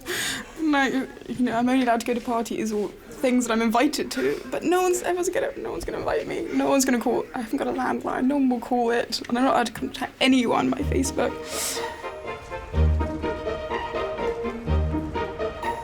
First stop for Alice is to get her hair styled to look like a true Sloane. How are you? Okay. Thanks. Neville Tucker was the hairdresser of choice to the young, posh and famous in the 1980s. Can I ask you some questions actually about Please, 80s? go on. Do you think I could borrow a bit of paper from reception? I left my notepad behind. Typically disorganised fashion. I'll borrow a pen as well. And maybe something to lean on? What about Tatler magazine? Yeah, perfect. That's what it's best for. Although Alice is now a freelance journalist, she was once a permanent fixture at the magazine. So I was the associate editor, and I love working Tatler. It slightly ended in tears because I was sent to do an article about Sandhurst, and I ran away. I got back to the office, and the Ministry of Defence were really cross. So so we decided to go separate ways, which was sad because I loved Tatler. You know, I loved working here. I love everyone here. Do you think people were paid more or less attention to their hair? Was it more of a feature in the 80s? I think it was the start of people going back to having dressed hair as opposed to just, you know, cut and blow dry. So breast hair or dress hair? Breast hair. The point of the magazine is that you have to appeal to a very wide range of ages. You need to feel like you've had a lot of different canapés in your magazine. So you need to have a range of voices, and she's a young, fresh voice. And she's funny, and she's wry, and she understands the Tatler world, so she can be funny about it. And men, what did trendy men had wham hairstyles? Yes, absolutely. You sort of forget these things, then all of a sudden you start remembering. Oh my God, yeah, you're right. For a while, there was a real thing of making Alice do absurd things, because I was just known to be the most incompetent person in the office. So I was sent I had to be a Norland nanny, and I had to go learn to hunt, shoot and fish, and I can't even hit a ball. It was just awful. I so nearly fell off my horse. Then side saddle racing. Yeah, game girl, possibly. Game hopeless girl, might be the way to describe it. It's great. Yeah, I love it. It's all coming back to me now. Alice is going to a dinner party tonight and has prepared a classic 1980s hors d'oeuvre. Actually, my hedgehog has kind of stood up. That looks pretty professional, right?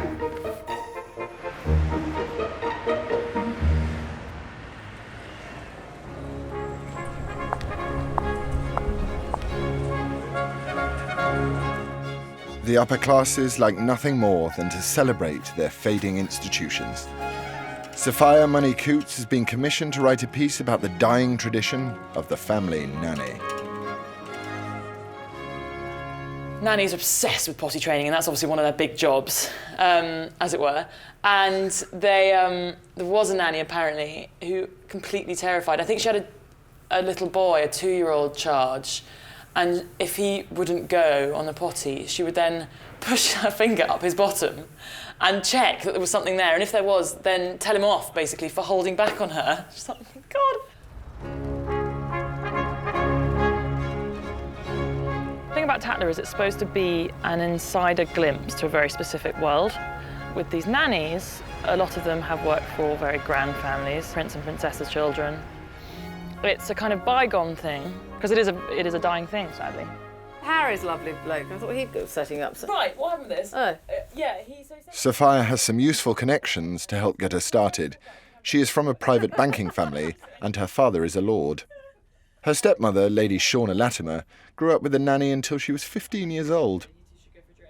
I mean, Nanny Smith was a rarity even in her day, because there were a lot of not nearly such lovely, brilliant nannies. But I just think these old, 80-plus characters are so amazing and have the most amazing stories. And they so devoted themselves, to like you and to all these families. They never, in most cases, didn't have children of their own.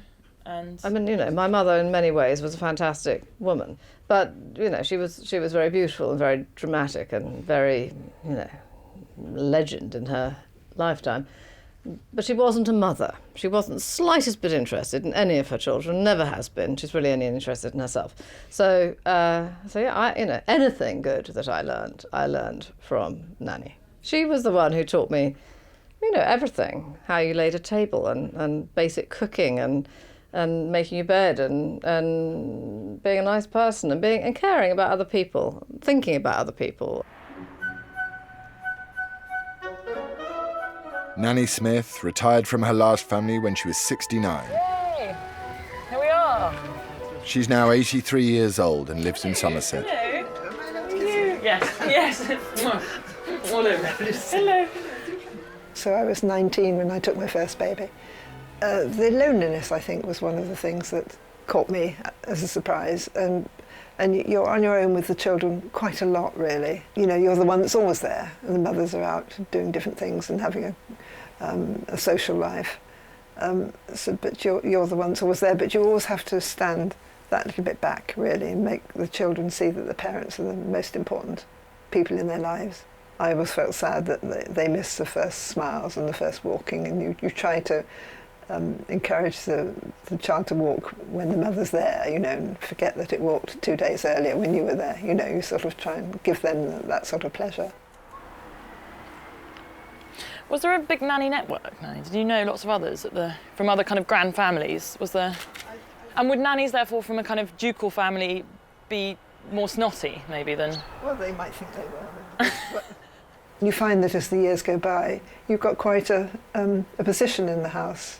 You perhaps don't realise it when you're working, but afterwards, when you go back, you've got this sort of respect for you. And it wasn't as though they bought you for your services.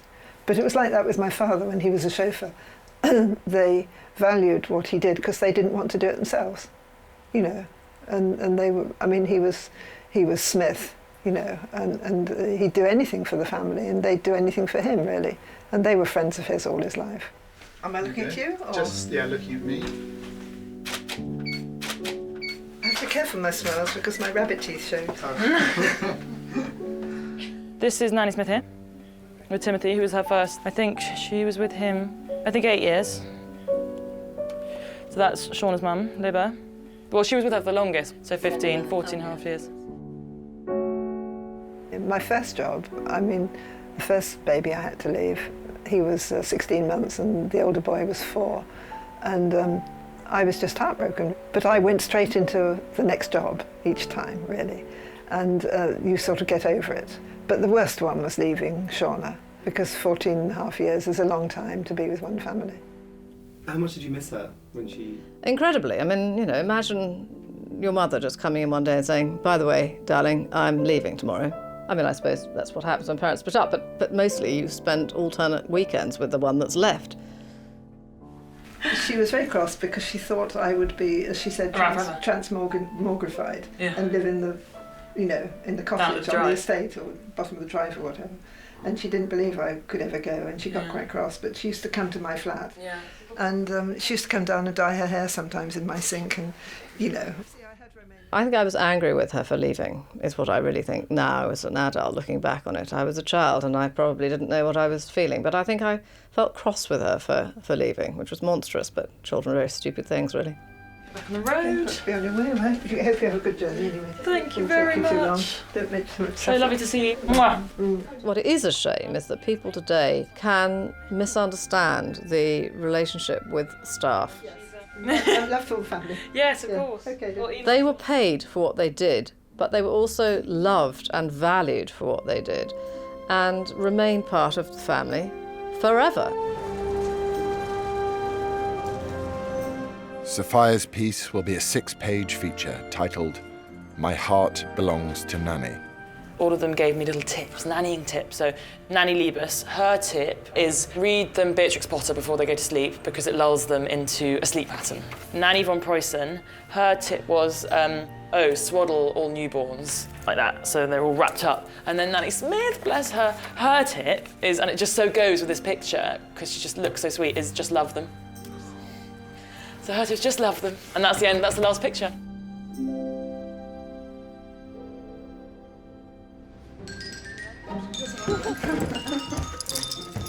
For the last 2 weeks, Alice Cockerell has been attempting to live like an 80s slow. Nearly. Today, she'll be trying to roller skate with her sister Rachel. That would actually be quite a good flirting tactic. Just pretend you couldn't stop when you're going downhill and then have to hug on something sorry, I couldn't stop myself. No one really told me about how depressing it is to wait at home by the phone and feel like you can't go out because you're waiting for someone to ring and stuff. So I found it really hard. I had to get my flatmate to ring me and play out the answering machine messages all the time and stuff. Couldn't really relax. And if you get separated from people on a night out, you just have to go home and wait for them to call you.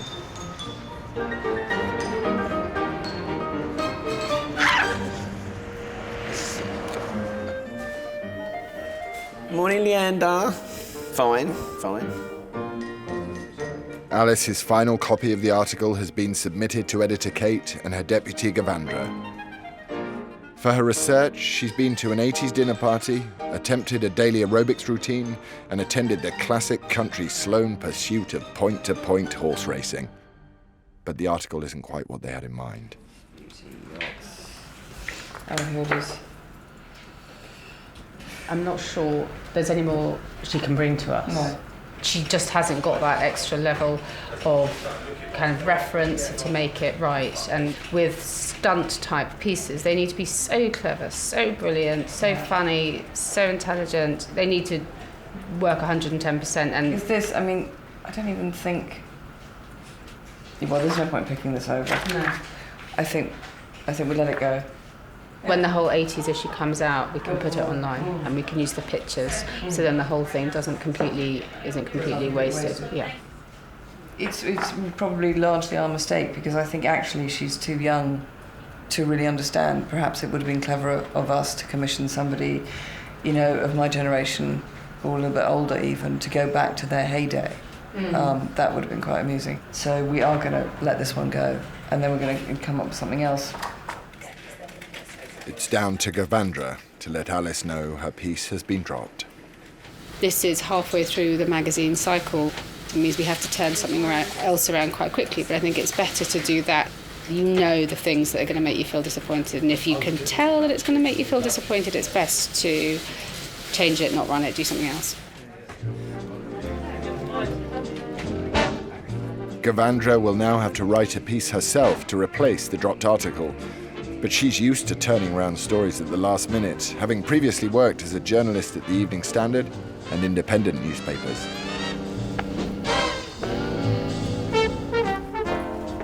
She lives in South London with her husband Mike and their 2 children.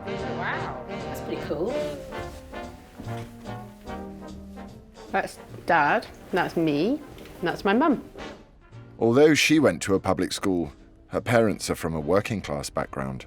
My parents in the 60s came to London, my dad as a hairdresser and my mum as a model. That was a time where class barriers were coming down. So if you were kind of talented and pretty and kind of hip enough, you could meet all sorts of people. And it was the first time that kind of happened, that change happened. He would have been in Tatler in the 60s, which was when he was doing the hair at the Queen Charlotte's Ball, which is the big dead ball that was still happening.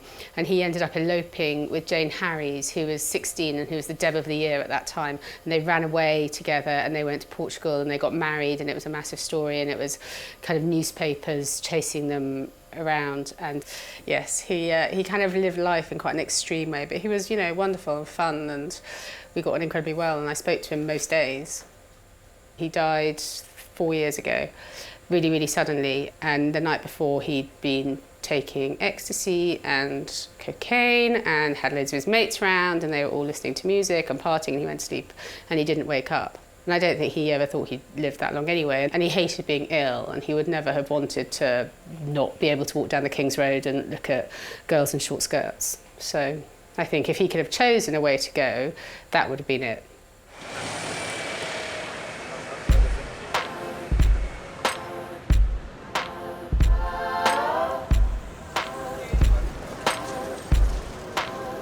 Gavandra spent much of her childhood in the 1980s in and around the King's Road in West London, near her father's hair salon. So she's perfectly suited to write a feature to replace the dropped Sloane piece. So here, what is now Toast, for sort of 30, 40 years was Poochie Pizza, which was sort of like a training ground for posh young girls, and you'd go there and you'd dance on tables and you'd snog people. And Did you work there? I hope it's the right house. I nearly got it wrong. She's travelled to Chelsea to meet Kate Brain, 80s it girl and model for Vivienne Westwood. And can you tell me the story of your beast? Yes, he came from Paris, from the Pousse market. Have you seen my polar bear? Oh my goodness. He's called bipolar. Yeah. And he doesn't bite. For you, so I can stroke him. You can. Oh, this is my buck. He sings. Do you know these reindeer? They sing. Never hear me complain, 'cause I got friends in low places where the whiskey drowns and the beer chases on social grace. Think I'll slip on down to New York.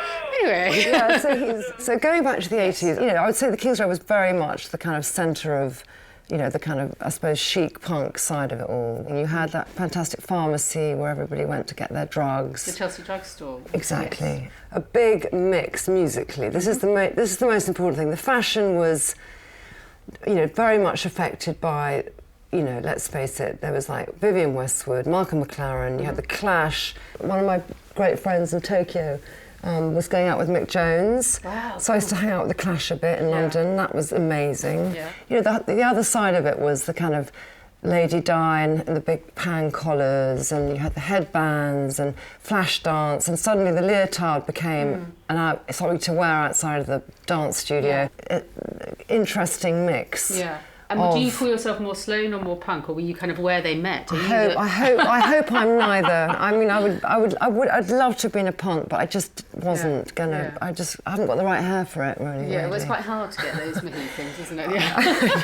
I like the makeup, but. But it's so nice to meet you. Thank you so much.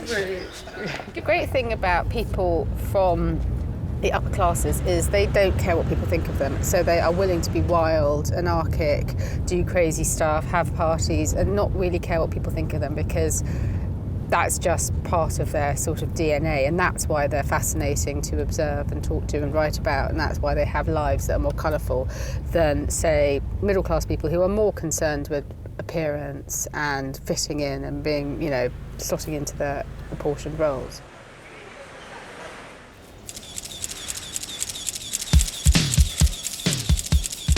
The final ingredient of the July issue is the cover shoot, where they have to find the perfect 80s look. For a posh girl, of course. Ah, this is better.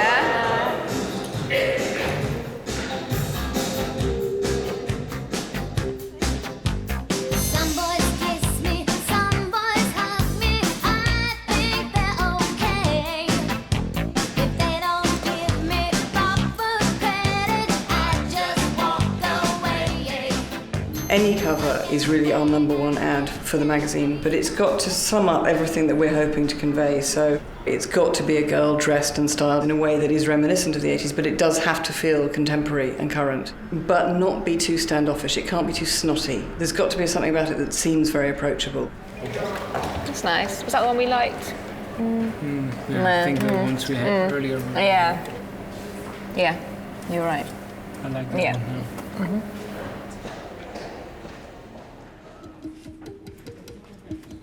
The designers have mocked up 3 potential covers for the July issue. And in terms of the cover, I mean, to be perfectly honest, I don't think I've ever been happier. I mean, I would be so happy with every single one of these. I think my favourite ultimately is going to be that one. But I love this. I love the shape of that. I mean, it couldn't tell the story better. You know, I've thrown my toys out of the pram so often saying, give me a bloody smile. You know, she's wearing an expensive outfit, she's on the cover of Tatler, for goodness sake, she should be happy.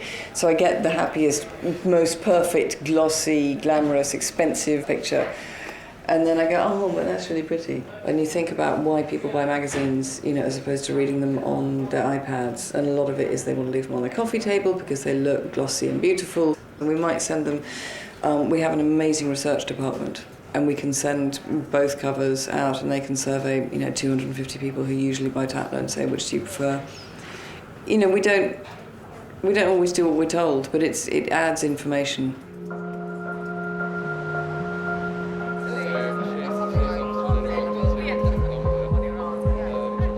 Whilst Kate waits for the results of the cover survey, Bond Street's top jewellers have been invited to the launch party of the magazine's Watches and Jewellery Guide.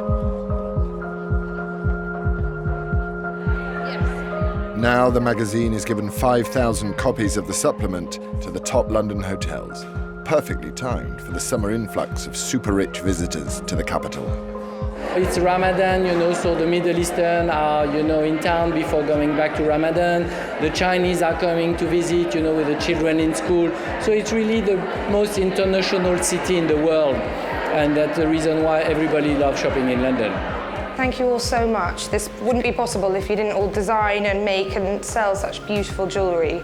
Our part in the circle is just to show it off to all our readers who thankfully have fabulous taste and really enjoy it. So thank you all very much. Lastly, Emma and I would like to tell you that the guide is now going to be annual. So our double act roadshow will be out again and we can't wait to tell you about 2015. Thank you so much. Thank you.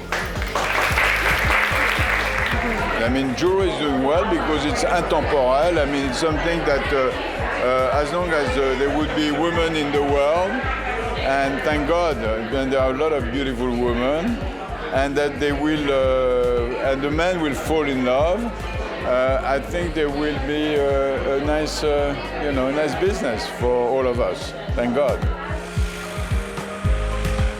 The focus group for the July cover was split 50-50, so the decision went back to Kate and her team. The issue has been out a week, and Kate already has news about the initial sales.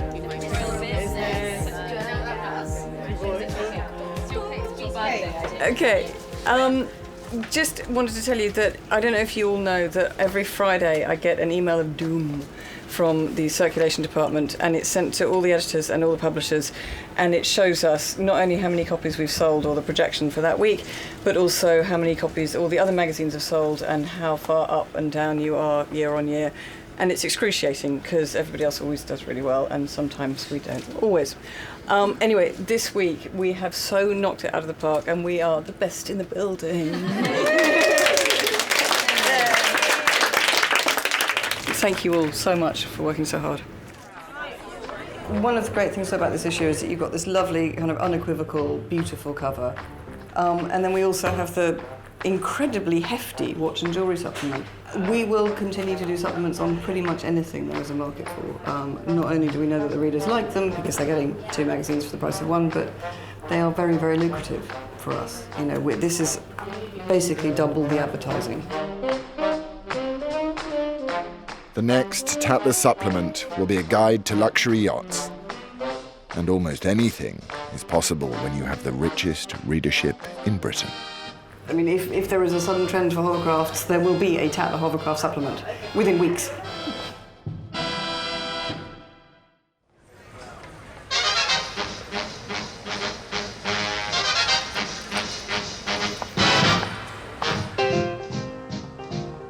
Tatler has always been more interested in the social scene and parties than frontline politics.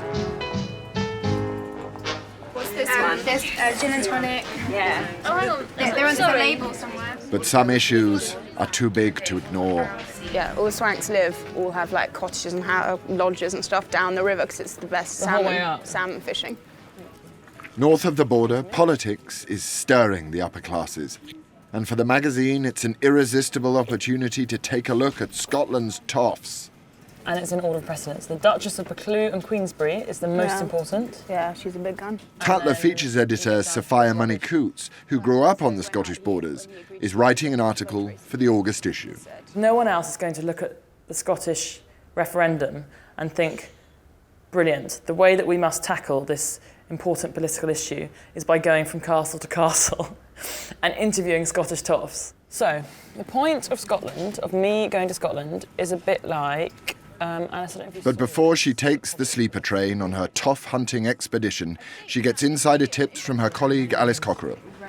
I don't think you're a bit out of season. I don't know if you'll meet anyone in the bar, but generally... That would be so fun. Oh, do you? Is it normally quite a riot? Everyone like gets laid and stuff. No. First class bar is like, you know, you want to go like Scotland's crawling. looking up suddenly. It's like a pretty posh thing to do, I think, to summer in Scotland. August in Scotland is just Tatlerville. I mean, like, Scotland is real Tatler's heartland, I'd say. Every kind of coffee table in every shooting lodge in the country will have a Tatler edition. Everyone read it, soaking in their baths after a big day on the grouse moor and stuff. But it's just a matter of working out, you know, who the best, most gossipy, most eccentric ones are to try and get the secrets and find out where the bodies are buried. So how come you've got like a backstory with Scotland? I go up most summers. Oh really? Well, you got like family? All my life, yeah. She's got like a place outside Pitlochry. Lovely. She's there. I bumped into someone who was going to Pitlochry and he said, "What are you up for, bawling or killing?" Isn't that so good? The Duke of Westminster has 32,000 acres somewhere. The Rousings have thousands of acres. There are so many vast estates up there and nothing's changed there for centuries and centuries. I think that's definitely like a kind of conglomeration of toffs around there. So, okay, so this could be a high-density toff area. Yeah. Fine. Okay. And then I imagine it's quite remote up here. Yeah. And they get madder and more eccentric up here. Yeah, of course. Like the poshers in Scotland, they stick together. I mean, in a way, it's like being an expat, I suppose. And it's really cliquey, it's like clannish. But I think there are, different members of the clan. It's a real pecking order. It's very hierarchical in the clan. I really love the idea that I keep getting from people that Scotland's this kind of medieval place where they do things in still quite a kind of backwards way. Full-length dresses and reading parties and absolutely no sex and, you know, very austere. Fewer than 500 people own half of Scotland's land, a tiny fraction of its population of 5 million.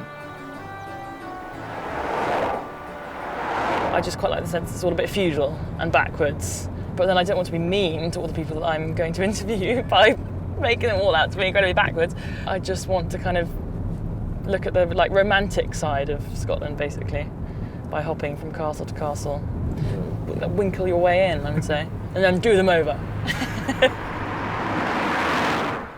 Having grown up amongst some of the wealthy landowners on the Scottish border herself, Sophia has connections in high places. Her first stop is a place she knows well. I'm staying with a lovely old family friend who's called Adrian Palmer, Lord Palmer, who lives in this amazing house, a house with a silver staircase. Manderston is a 109-roomed Edwardian pile owned by Lord Palmer, a descendant of the Huntley and Palmer Biscuit Company. Lord Palmer lives on his own and splits his time between the Borders and the House of Lords. At this time of year, I love this place. Absolutely love it. I do absolutely nothing all morning, but I seem to be very busy doing nothing. And then what are you up to today? Today I am going riding, and then I shall be at my desk, and then I shall watch my favourite television programme, The Chase, at 6 o'clock, and then I will do my mowing, which takes 2 hours. Sophia met Lord Palmer when her mother, a keen huntswoman, married the master of the Berwickshire Hunt and moved into the cottage next door to Lord Palmer. Hello, Muppets. Hello, hello, hello. You smell? Quite a strong smell. Hello. Oh, Lord. We were in Scotland for 8-9 years, but I was only living here and going to day school for like a year and a half. But then here on holidays and stuff. I was quite a different kind of chubby, miserable 10-year-old when I was here. I didn't much like the school that I went to because I was slightly bullied and I had to eat my lunch on my own, my packed lunch in the loo. When did it change for you? I think when I went to boarding school actually. I love boarding school, kind of unashamedly jolly hockey sticks about it. Tonight, Sophia is staying up at the big house and dining with Lord Palmer. So I kind of grew up behind those trees. How much did you sort of hang around to when you were young, Sophia? Well, quite a lot we were here, kind of. Because, I mean, they running around. literally at the bottom of the drive. Yeah, so yeah. And our children are all roughly the same age. Yeah. I had always had a big crush on Hugo. Who's Hugo? The oldest son. And are these foxes from various hunts you've done? One of them is actually mine. Yeah, that's mine. That was killed in the woodland garden. One shouldn't talk about killing things. This apparently is the largest stuffed bear in the world. And if you look at those claws, I mean, they are quite something. And as children, we were absolutely petrified coming in here and suddenly seeing this. Oh, wow.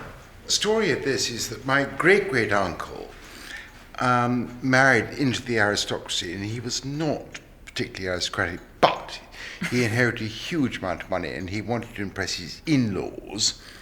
And when he went down to Kedleston to ask his father-in-law-to-be, can I get married, he said, yes, if you're able to keep with the manner to which he's accustomed, and therefore this is why he built Manderson. This is a copy of the Petit Trianon in Versailles, but this is silver, and theirs wasn't. Oh, so it's actually grander than Versailles. It is rather lovely. It is the only one in the world. Wonderful people come and clean it. With toothbrushes, very carefully. Yeah. Manderston was built in the first years of the last century. A nouveau riche baronet married a traditional aristocrat and created a home of glittering style to match his status as a country gentleman. 100 years ago, the house had 98 servants, everything from a butler and nannies to gardeners, cooks, and grooms. I do remember taking my grandmother out to lunch just after I'd passed my driving test. And in those days, you arrived 1:45 sharp, and you left at 2:15 sharp. And just before we left, the butler came into the drawing room and handed our hostess a note. And when my grandmother and I got into the car, and as I was driving sedately down the drive, she said, wasn't that simply awful? And I said, what, Granny? And she said, oh, didn't you notice? And I said, notice what? And she said, well, the way the butler handed Mrs. X a note. And I said, well, what was wrong with that? She said, it was not on a silver salver. And that, to my grandmother, really was the end of civilization. Lord Palmer inherited the house in 1975 with his first wife. Now divorced and with his children grown up, he lives at Manderston with just a full-time housekeeper and a gardener. With big houses these days, you don't have the downturn upstairs, downstairs with hot and cold running staff and butlers, and there is a sense that that has died out. That's me. West bedroom number 1. The money that all these big houses need, but basically to stop them falling down, essentially, is vast. With Adrian, you do get the sense that it is a real struggle. So he is very much on his own in that house, which is sad.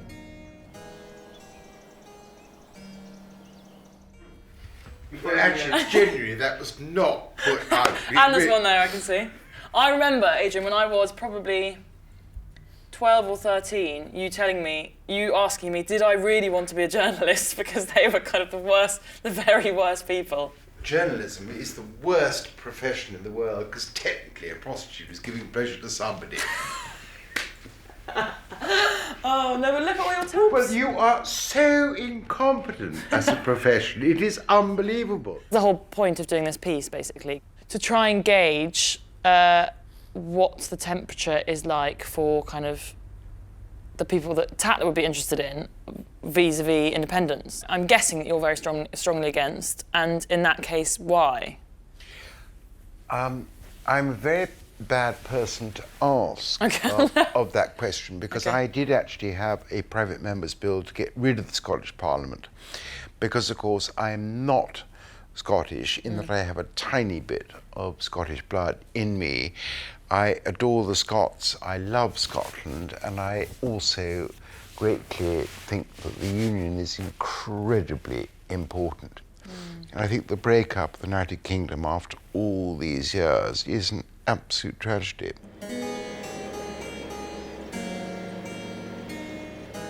Leaving Lord Palmer to mow the rest of his 56-acre estate, it's back on the road for Sophia to continue toff hunting and prepare her feature.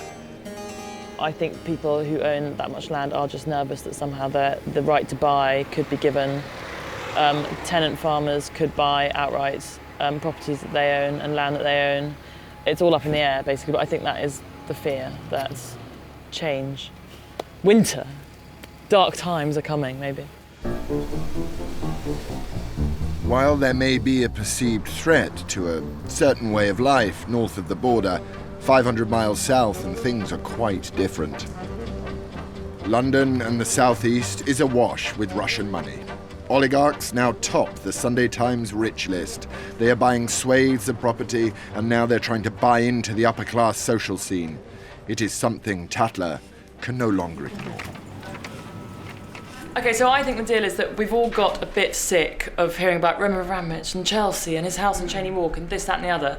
So should we do a guide to lesser-known oligarchs, essentially? So what makes a lesser oligarch rather than a major oligarch? Is it a bit like Tolstoy, when everyone's got the same name and just a bit confused about who's who? Maybe, yeah, exactly. Because they become a major oligarch when you can actually recognise their name. Where to spot them, in Hertford Street or in wherever, how much they have, if they're married, potentially. Yeah, you want to know. We've been hearing about what it is Abramovich, isn't it, really, for years, but there are millions of others. Yeah. Only if they have some relation to London. Yeah, no, There's yeah, no point just- completely. yeah. But I think most of them do, because they'll all have, big houses and yeah, the houses. If you should be frightened of them. Yes, exactly, like danger rating. How terrifying it is, exactly. Maybe not all Russian as well. You could have some Uzbeki ones and some Ukrainians and from all over. Over the years, there have been different waves of wealth from abroad coming into this country, particularly in London, but also in some of the sort of fancier properties in the home counties and buying it up. Some of them stay, some of them don't. Every generation will have stories about, in the 70s it was, people from the Arab countries would come in with lots of money and sort of dazzle all of us with their glamour and their shiny things. Now it tends to be the Russians. I'm sure it'll be somebody else next week. For 300 years, Tatler has remained a truly British affair. But 5 years ago, the magazine seized an opportunity abroad. 2 decades after the fall of the Soviet Union, Moscow has become the billionaire capital of the world. So Tatler decided it was time to launch a Russian title, appealing to the luxury brand advertisers and the emerging rich. The extraordinary thing is, I don't think anybody would have thought 20 years earlier that a Russian Tatler would be launched. It would have probably struck you as the last place on earth where there would be a Tatler during the height of the Cold War. But it simply shows how fast cultures and countries can change. Tatler Russia is in the heart of the most stylish shopping district in Moscow, and the team is headed up by editor Ksenia Solovyeva. It's the Monday morning features meeting, and they are discussing the latest trend amongst wealthy Russians, decadent hen parties. Потому что невест много. На эти выходные только 2 свадьбы было. Была крутая, вышла замуж. Нет, они просто они поедут в конце, у них сейчас будет... Нет, они просто расписались, но с ним вдвоем, а типа праздничный у них еще девичник она нам отдает. We have the most beautiful women, definitely. The most generous men, for sure. Deep historical roots, beautiful cultural heritage, good luxury infrastructure, and altogether it's worth covering. So that's why Tatler is here. You know, unfortunately, we don't have the queen and princess, but we have oligarchs and their wives. And obviously they don't have articles about the royal family because they shot them. But the cast of characters, I would say, is extremely similar.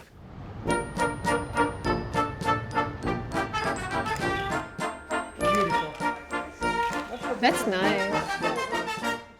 Russia has twice as many billionaires than any other European country, worth more than $500 billion between them, and they love their luxury brands. And our readers are the wealthiest group of people in Russia. Tatler loves things a little bit over the top, very chic, very glamorous. Anya Zurova is one of the most packed fashion editors in the world. The daughter of a Soviet engineer, Anya, like many Muscovites, has made the transition from Eastern Bloc to Western wealth. So you guys, let's free this little space. Today, she's in charge of an 8-page shoot with a model dressed in £1 million of diamonds, in a tracksuit, taking selfies. Tatler is very keen on using high jewelry in virtually every single shot of the magazine.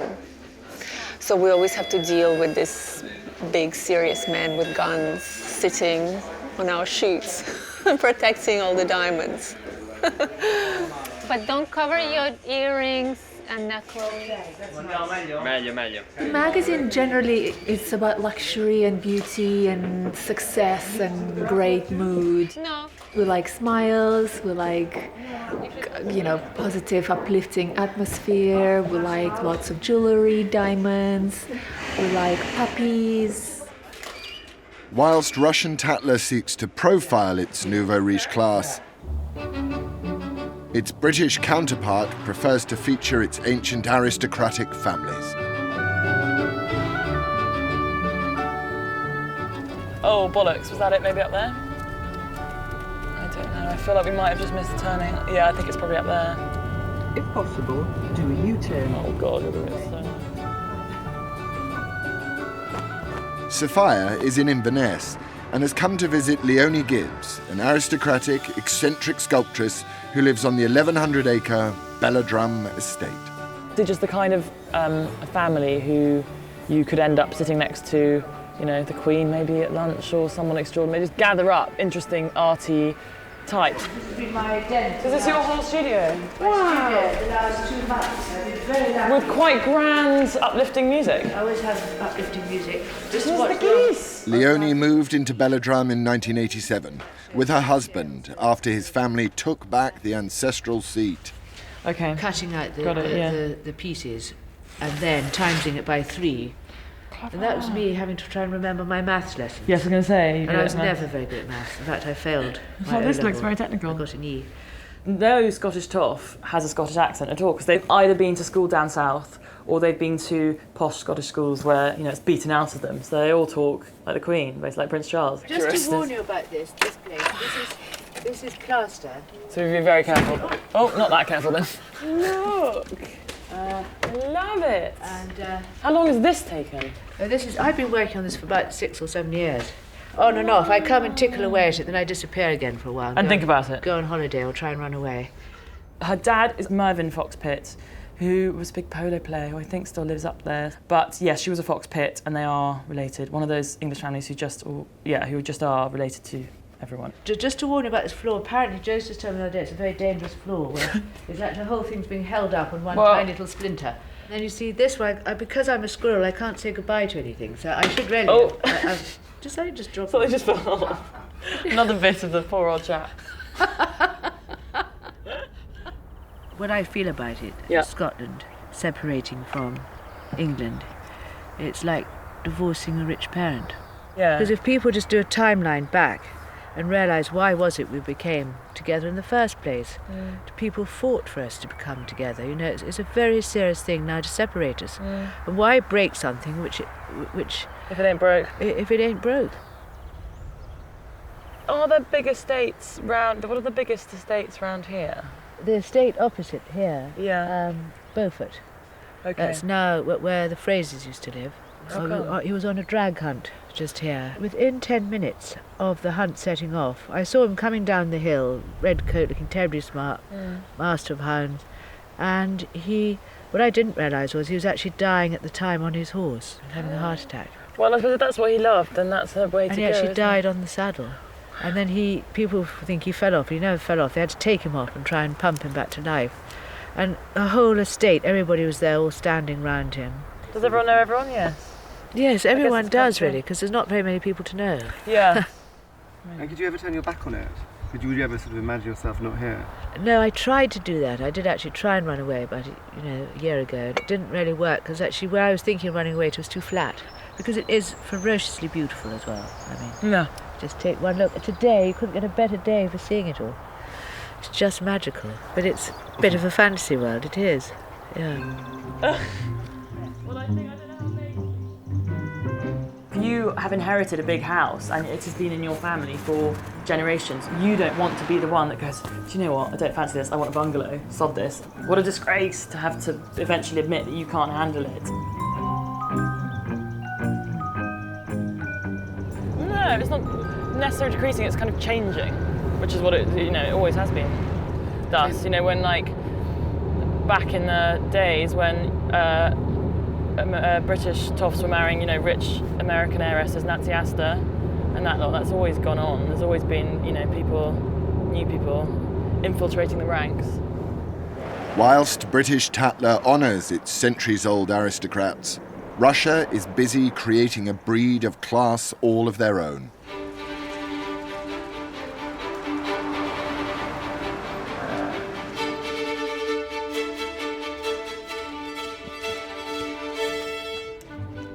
I've been several times in this magazine. That's how I would put it. Paulina Kitchenko is the closest Russia has to Kate Middleton. She is what Russian Tatler refer to as one of their heroes. Sometimes they write about you. They write about your head or about your body or about the way you looked at certain parties. British Tatler is 300 years old and we are only 6. And you have your old money, we have new money. And none of our heroes were born with a silver spoon in their mouth. None of them graduated from the best schools. None of them used to go to St. Moritz with their parents for skiing. Paulina is a self-made millionairess who opened Podium, a fashion empire which sells designer clothes and has a cheaper chain of stores across Russia which provide for the mass market. I guess I was in the... I was in the first issue even. Really? Yeah, I was in the first issue of Russian Tatler, and I guess that I happened to be there several times a year. An amateur sportswoman, Paulina has made marathon running fashionable amongst the elite, and she's one of the most photographed women in Moscow. The queen of Russian society, Paulina's every move is scrutinized. She became a mother recently the second time, and now you can see that she has perfect shape. And we saw her in sport uniform the day after the childbirth. We would like that Paulina stay with baby car, like in fashion position. The Tatler team want Paulina to flaunt her abs, wearing designer sportswear and pose with a pram. It's a very fashionable stroller. It's a bugaboo from Poland. Do a new piece on me to show to the typical Tatler readers how to be in shape all pregnancy and still be someone who you've been before. Because I was doing cross-country ski till the 9th month of pregnancy. Yeah. Кто быстрее родит, кто больше родит детей. Теперь он соревнуется еще, кто и лучше выглядит при этом. Поэтому это здорово. Можно одеть на второй картинке вот этот плащ или еще что-то. Ну, какой-то сделать фан. Ну, у нас и коляска в зале. У нас как бы... коляска, да, в зале, потому что Полина ну, как бы такая идея, как бы, да, пришла вместе с Мы все понимаем. Honestly, I'm not a fashion stylist, but I know that our girls, sometimes they need to be good psychologists to understand the mood of our heroes, because people are different. And some of them, I'll be honest, some of them are very capricious because of their levels.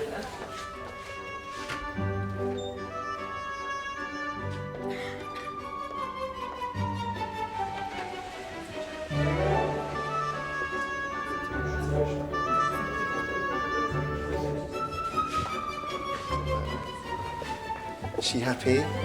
Is Paulina? She's not happy. She's unhappy. Paulina has taken over from the stylists and wants to see all the clothes.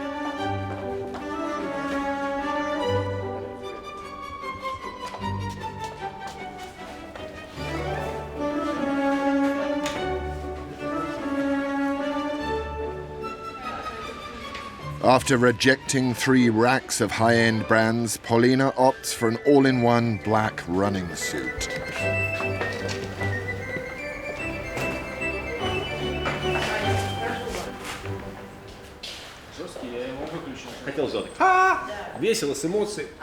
There are probably 100,000 people in Russia who are sufficiently rich to be really serious spenders on watches, on jewellery and on fashion. So from an advertiser's point of view, if 70 or 80,000 of them are reading Tatler, it's a precision instrument. It's an extremely effective way of catching the attention of this group. They're also very interested in writing about what's happening in London and New York and Paris. And the reason that they are is that there's such huge Russian communities there. In London, 240,000 Russians living in London. And so this is part of the world geography of Russian Tatler readers.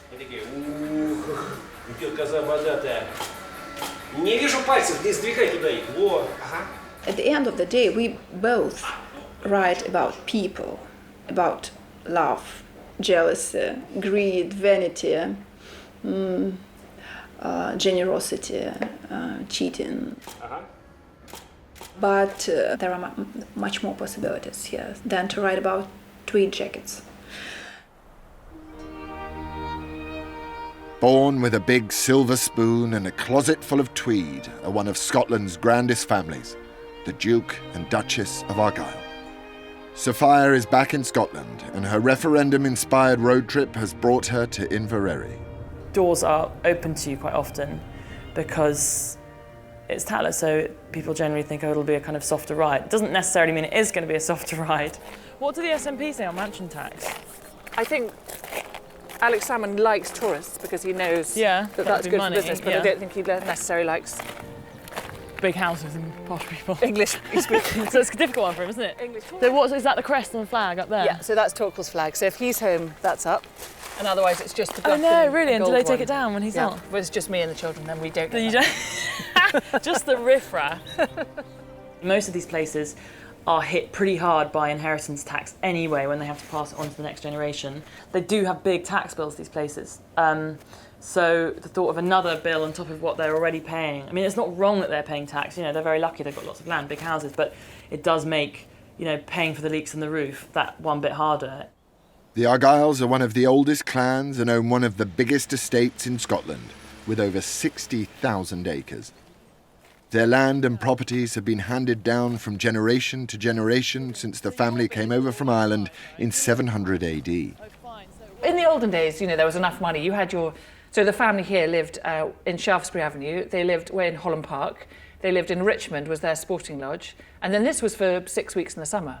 And you had it all. Now that's all gone. So now you've got this, and there isn't any money that goes with it. You inherit a house with some fantastic pictures and some amazing things in it, but there's no cash anymore to pay the bills. Okay, so there we are, highest ceiling in Scotland. Wow. And on that is our family crest. So you've got a Duke's coronet in the middle. Yes. And Dukes have strawberry leaves on their coronets. Oh, I didn't know that. Okay. So Earls have balls, okay. and Marquises have ball, strawberry leaf, okay. and then Dukes have strawberry leaves. Why strawberry leaves? No idea. Even though the Argylls are only one rung down from the royal family, they have had to open Inverary Castle to the public for 7 months of the year.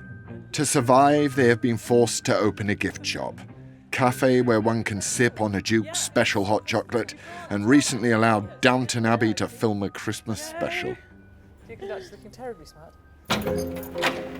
The castle was built by my ancestors as a summer residence. It was never meant to be lived in like we live in it today, all year round. Come on, not at all. Not at all. Everyone else seems to be taking a picture. Okay, brilliant. Thank you very much. My pleasure. There's no sort of rule book on how to be a duke. You can't just sort of go and look it up and learn it one day. I think you have to have a real passion for the place. These are all fine dukes and people who've been part of the family. Well, whose was the Silver Cross Pram then? Who was in that? That's Torquil's pram, and actually it's got a coronet and a C because he was the Earl of Campbell.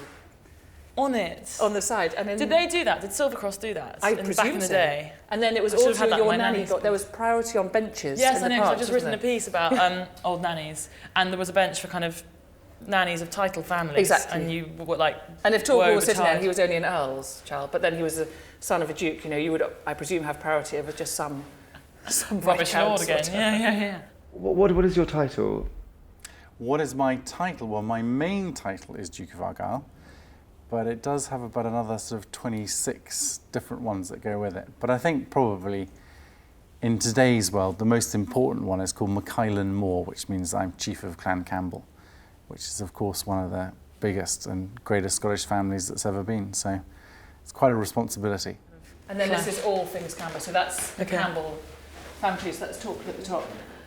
And then the different strands that come off. The latest history book that's been done on the family sort of extends to about 3 volumes. So you've got the royal family, and then you've got the non-royal dukes. Torquil's a duke, my eldest son's a marquis, and then his eldest son, if they're all alive, will be the earl, and then that's how it carries on. Whereas my other 2 children is Lord Rory, that's his title, he doesn't get any more than that, and Lady Charlotte, and that's her bit. There's the pomp and show and stuff that we all have this amazing heritage. And I think if you don't maintain it and if you don't keep it, it will be lost. And then the next generation won't necessarily know how to do it. So have you made the pages of Tatler over the years? A few times. The photograph that was taken of a whole load of dukes for the 300th anniversary of Tatler, which was amazing. How to bag a duke. There was a lovely article, wasn't there, on how to bag a duke. I don't think many dukes would fall for the rules of how to bag a duke, would they?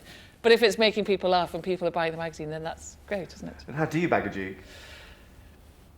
There's only 26 of them, so most of them are, well, quite a lot of them are very, very old now, so yeah, it's up to you, good luck. In that portrait there, you've got the first, second and third dukes. First duke and his 2 sons. I haven't been done yet, no, certainly not deliberately. There's always that sort of thing between money and class, and and money doesn't get you class, and I think the world's changed though, don't you? I think it's not all about. I mean, I wouldn't have been allowed to marry a duke 100 years ago. A nice girl from an industrial family in Birmingham wouldn't be marrying a duke in the olden days.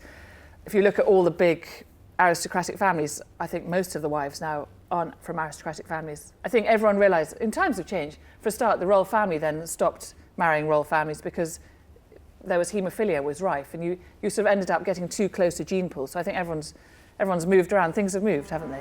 And in fact, the big money coming in now is not the aristocracy. It's not the industrial families from Britain. It's the Russian crowd coming in.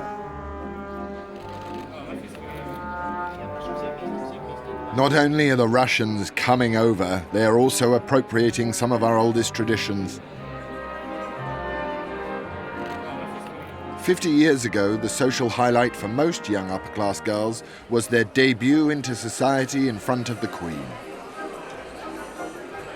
Now, Russian Tatler have brought the debutante ball back. There was no proper ball in Russia, so we thought, why not we? And of course it sounds a bit old-fashioned. For us, it's not something very old-fashioned like the girls wearing white dresses and being presented to the Queen. There is no Queen, unfortunately. So for us, it's just a kind of adventure. It's a kind of a fairy tale. In England, the Debs were always hand-picked by the cream of the aristocracy. But in Russia, it's Tatler who are choosing the girls they think represent the new upper classes. They seek the most wealthy and privileged, as well as the up-and-coming it girls.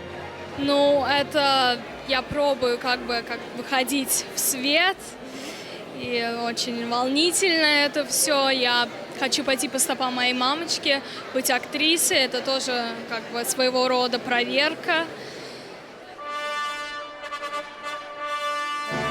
From the moment they're picked, the grooming begins. Dressed in couture, partnered with male members of the Bolshoi Ballet, in front of the Russian elite, the girls make their debut.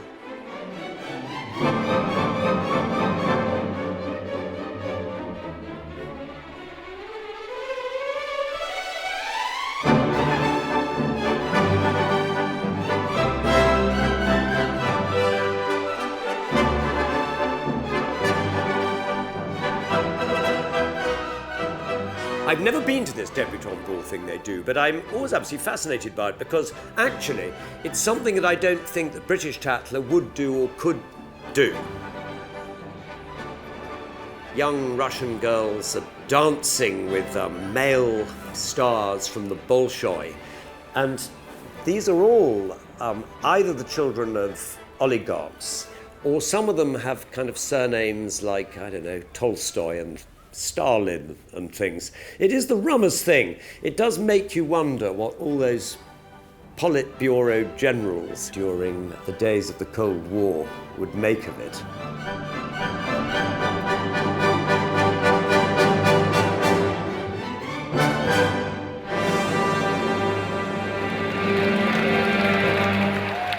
I guess that this interest in Britishness is a way for the Russians to find their own identity, and probably these British traditions in our imagination of how our past looked like, probably they are the closest. Russia hasn't entirely yet emerged from its show the wealth moment, but there are signs that that I think the next generation will probably be heading that way.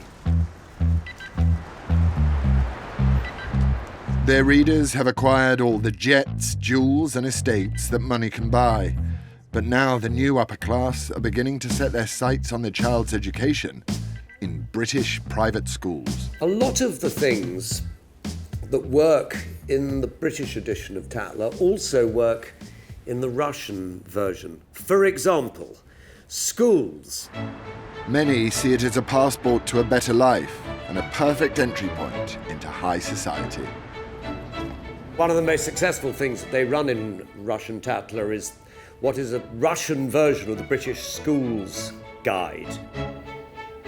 Tatiana Zokolova, an ex-supermodel and Tatler hero, is married to a TV magnate. She has 3 daughters and is obsessed with getting her eldest, Lubya, into a top British public school. Here is my sister's bed, and here is my bed. They're like 7 Oaks. It's a very fashionable school, and it's a very high stand, and I don't know. It's like Bentley car. That's what they say exactly. We Russians are crazy moms. We want everything for our children's best. The British schools are the like best schools in the world. And then there is Kingswood School. It's very classical, comfortable. They like saying that. This one they say like Mercedes. It's fun, you know? Getting one's child into one of the most prominent British schools is the latest status symbol in Moscow and has become the biggest brag at the most exclusive dinner parties.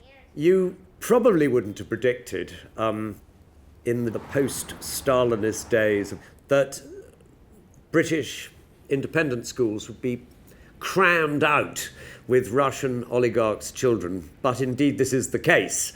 So Russian fathers understand that the schools provide their kid with the right social network.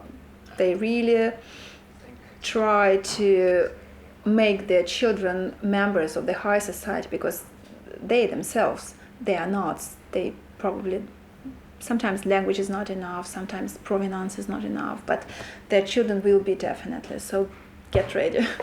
Russians are coming.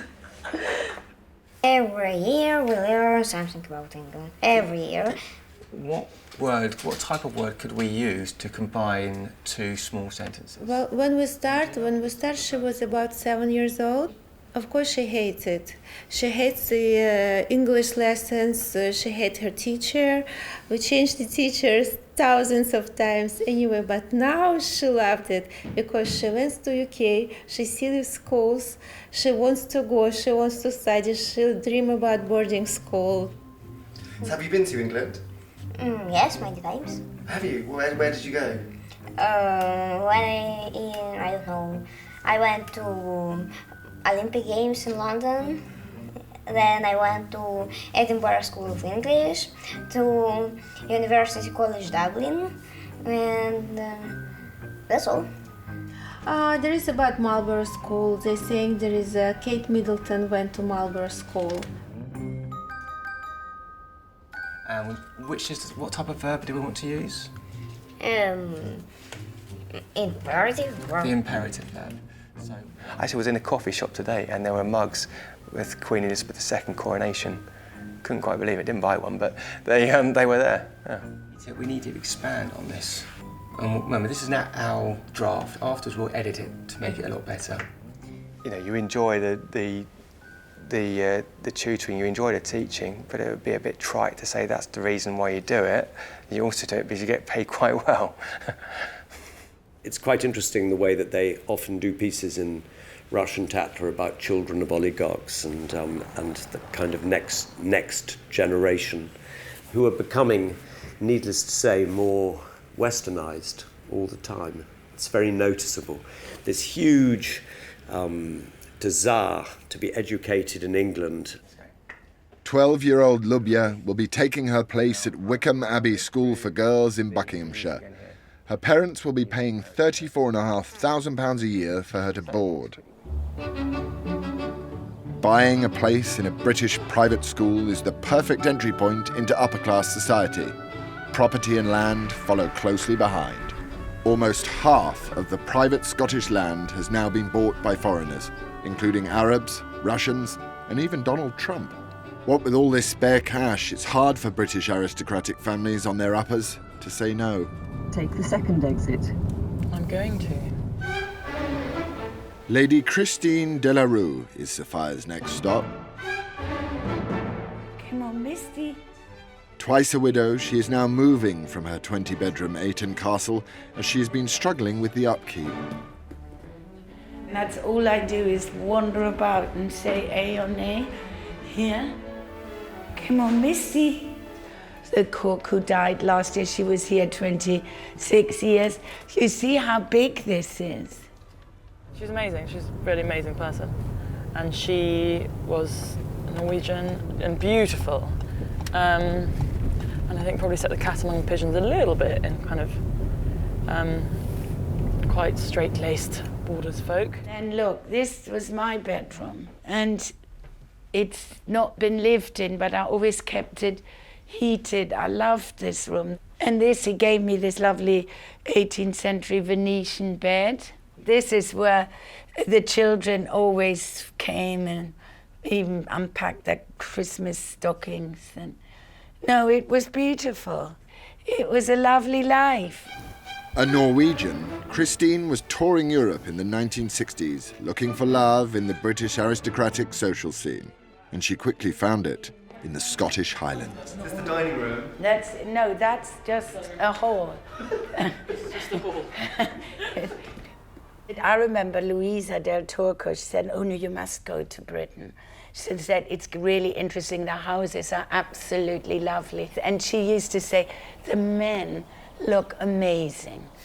But the women, which was true, the tight curls, they just have big blouses and silk and these Bernard Klein skirts, and their voices shatter glass, which true. It's very true, It's very true. Christine met her first husband, Sir Eric de la Rue, a Scottish baron, within days of her arrival. This was the 60s. And there was the handball. I was only 22. He was in his 50s. And he said, I'm going to marry you. I said, oh, God. No. He was eccentric. He was an Edwardian man. And it wasn't easy. Let me tell you, it was very, very difficult. And I went hunting, and my pony, I didn't know anything about riding. And people would say, oh, Eric, you can't let Christine hunt. She doesn't know how to ride. And he said, 9 out of 10 who hunt with the barracks that don't know how to ride either. She'll soon learn. And when you stop then, and all these tight-curled women came up who were much frightful, you know. You're foreign, aren't you? You don't know how to behave, do you? And I said, sorry. But then the husband come with us, leave her bloody alone, Jean or whatever their name. And then he looked at them and he said, brave as a lion, hourglass figure and flaxen hat, what do you expect? I used to get letters, I mean stacks, from all over the world. And they used to say, we think you're much more interesting and so kind than the Princess of Wales. What a lovely thing to do. Christine will be moving out of Ayton Castle in 4 weeks and will be downsizing. When he was literally...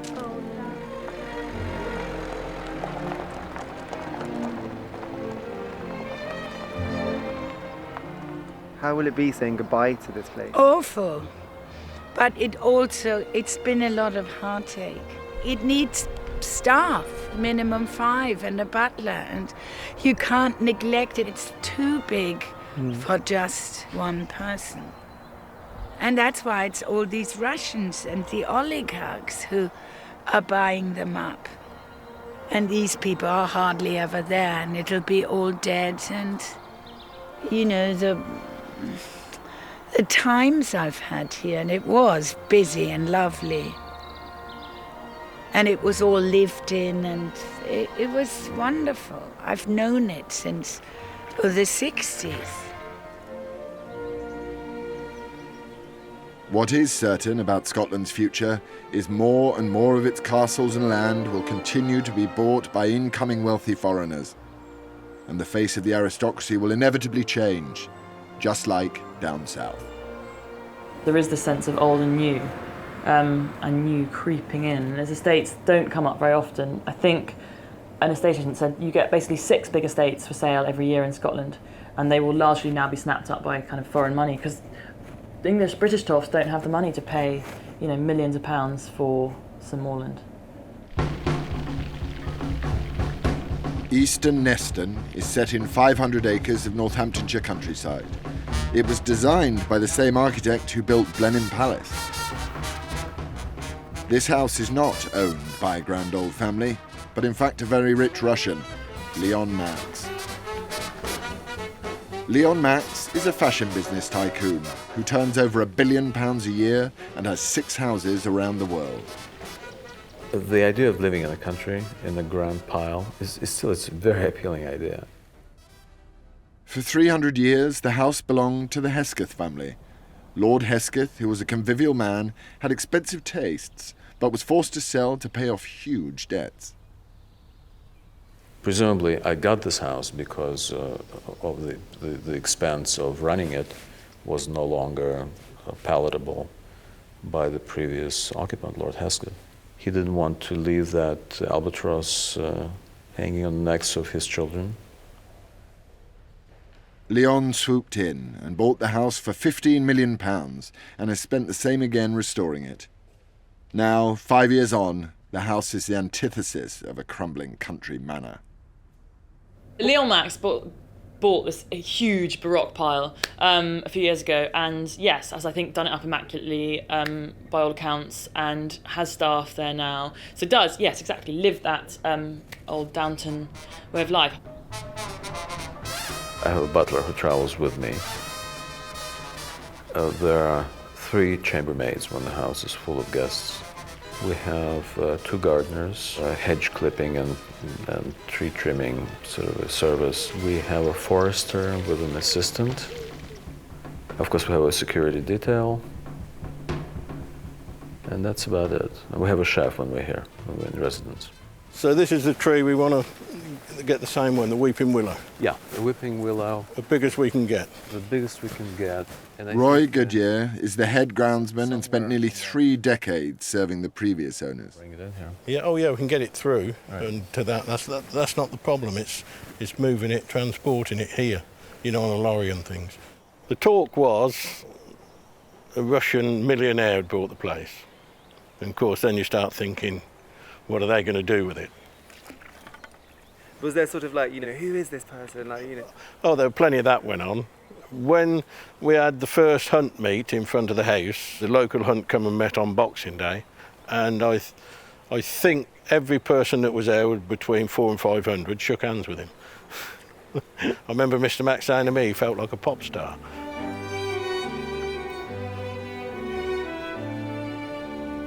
Got married the other day, and we're covering it in Bystander, and apparently at 4 a.m, amazing wedding party still going on, and they'd run out of fags, so someone sent the butler out at 4 a.m. to go and try and find some cigarettes. Of course, nowhere was open in the countryside, so the butler apparently came back and suggested, as he hadn't found any cigarettes, that it might be time everyone went to bed, and they meekly did.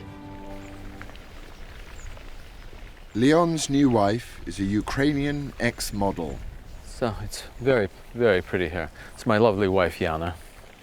Hello. Hello. We're newly married for 4 months. 4 months. Yes.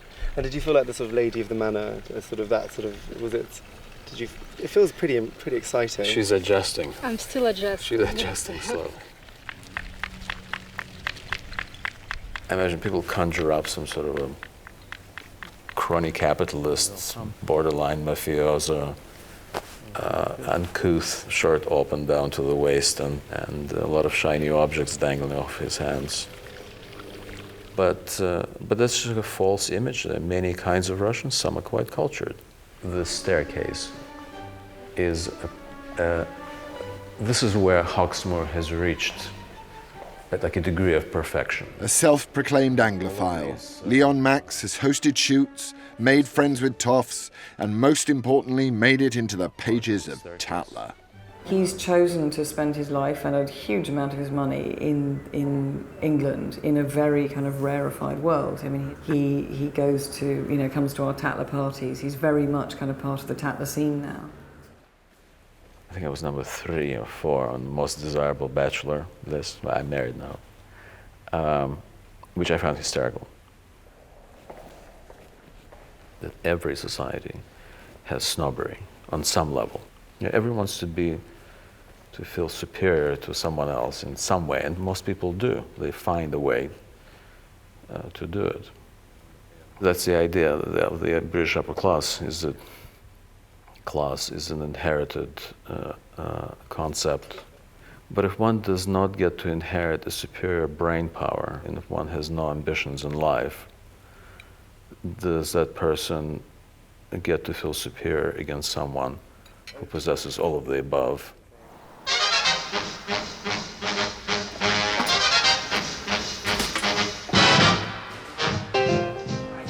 You know what's best is if you could give me a guest list and details of the party and send me through an email. Back at Vogue House, up on the 3rd floor, Sophia's Scottish piece, Great Scots, is nearing completion.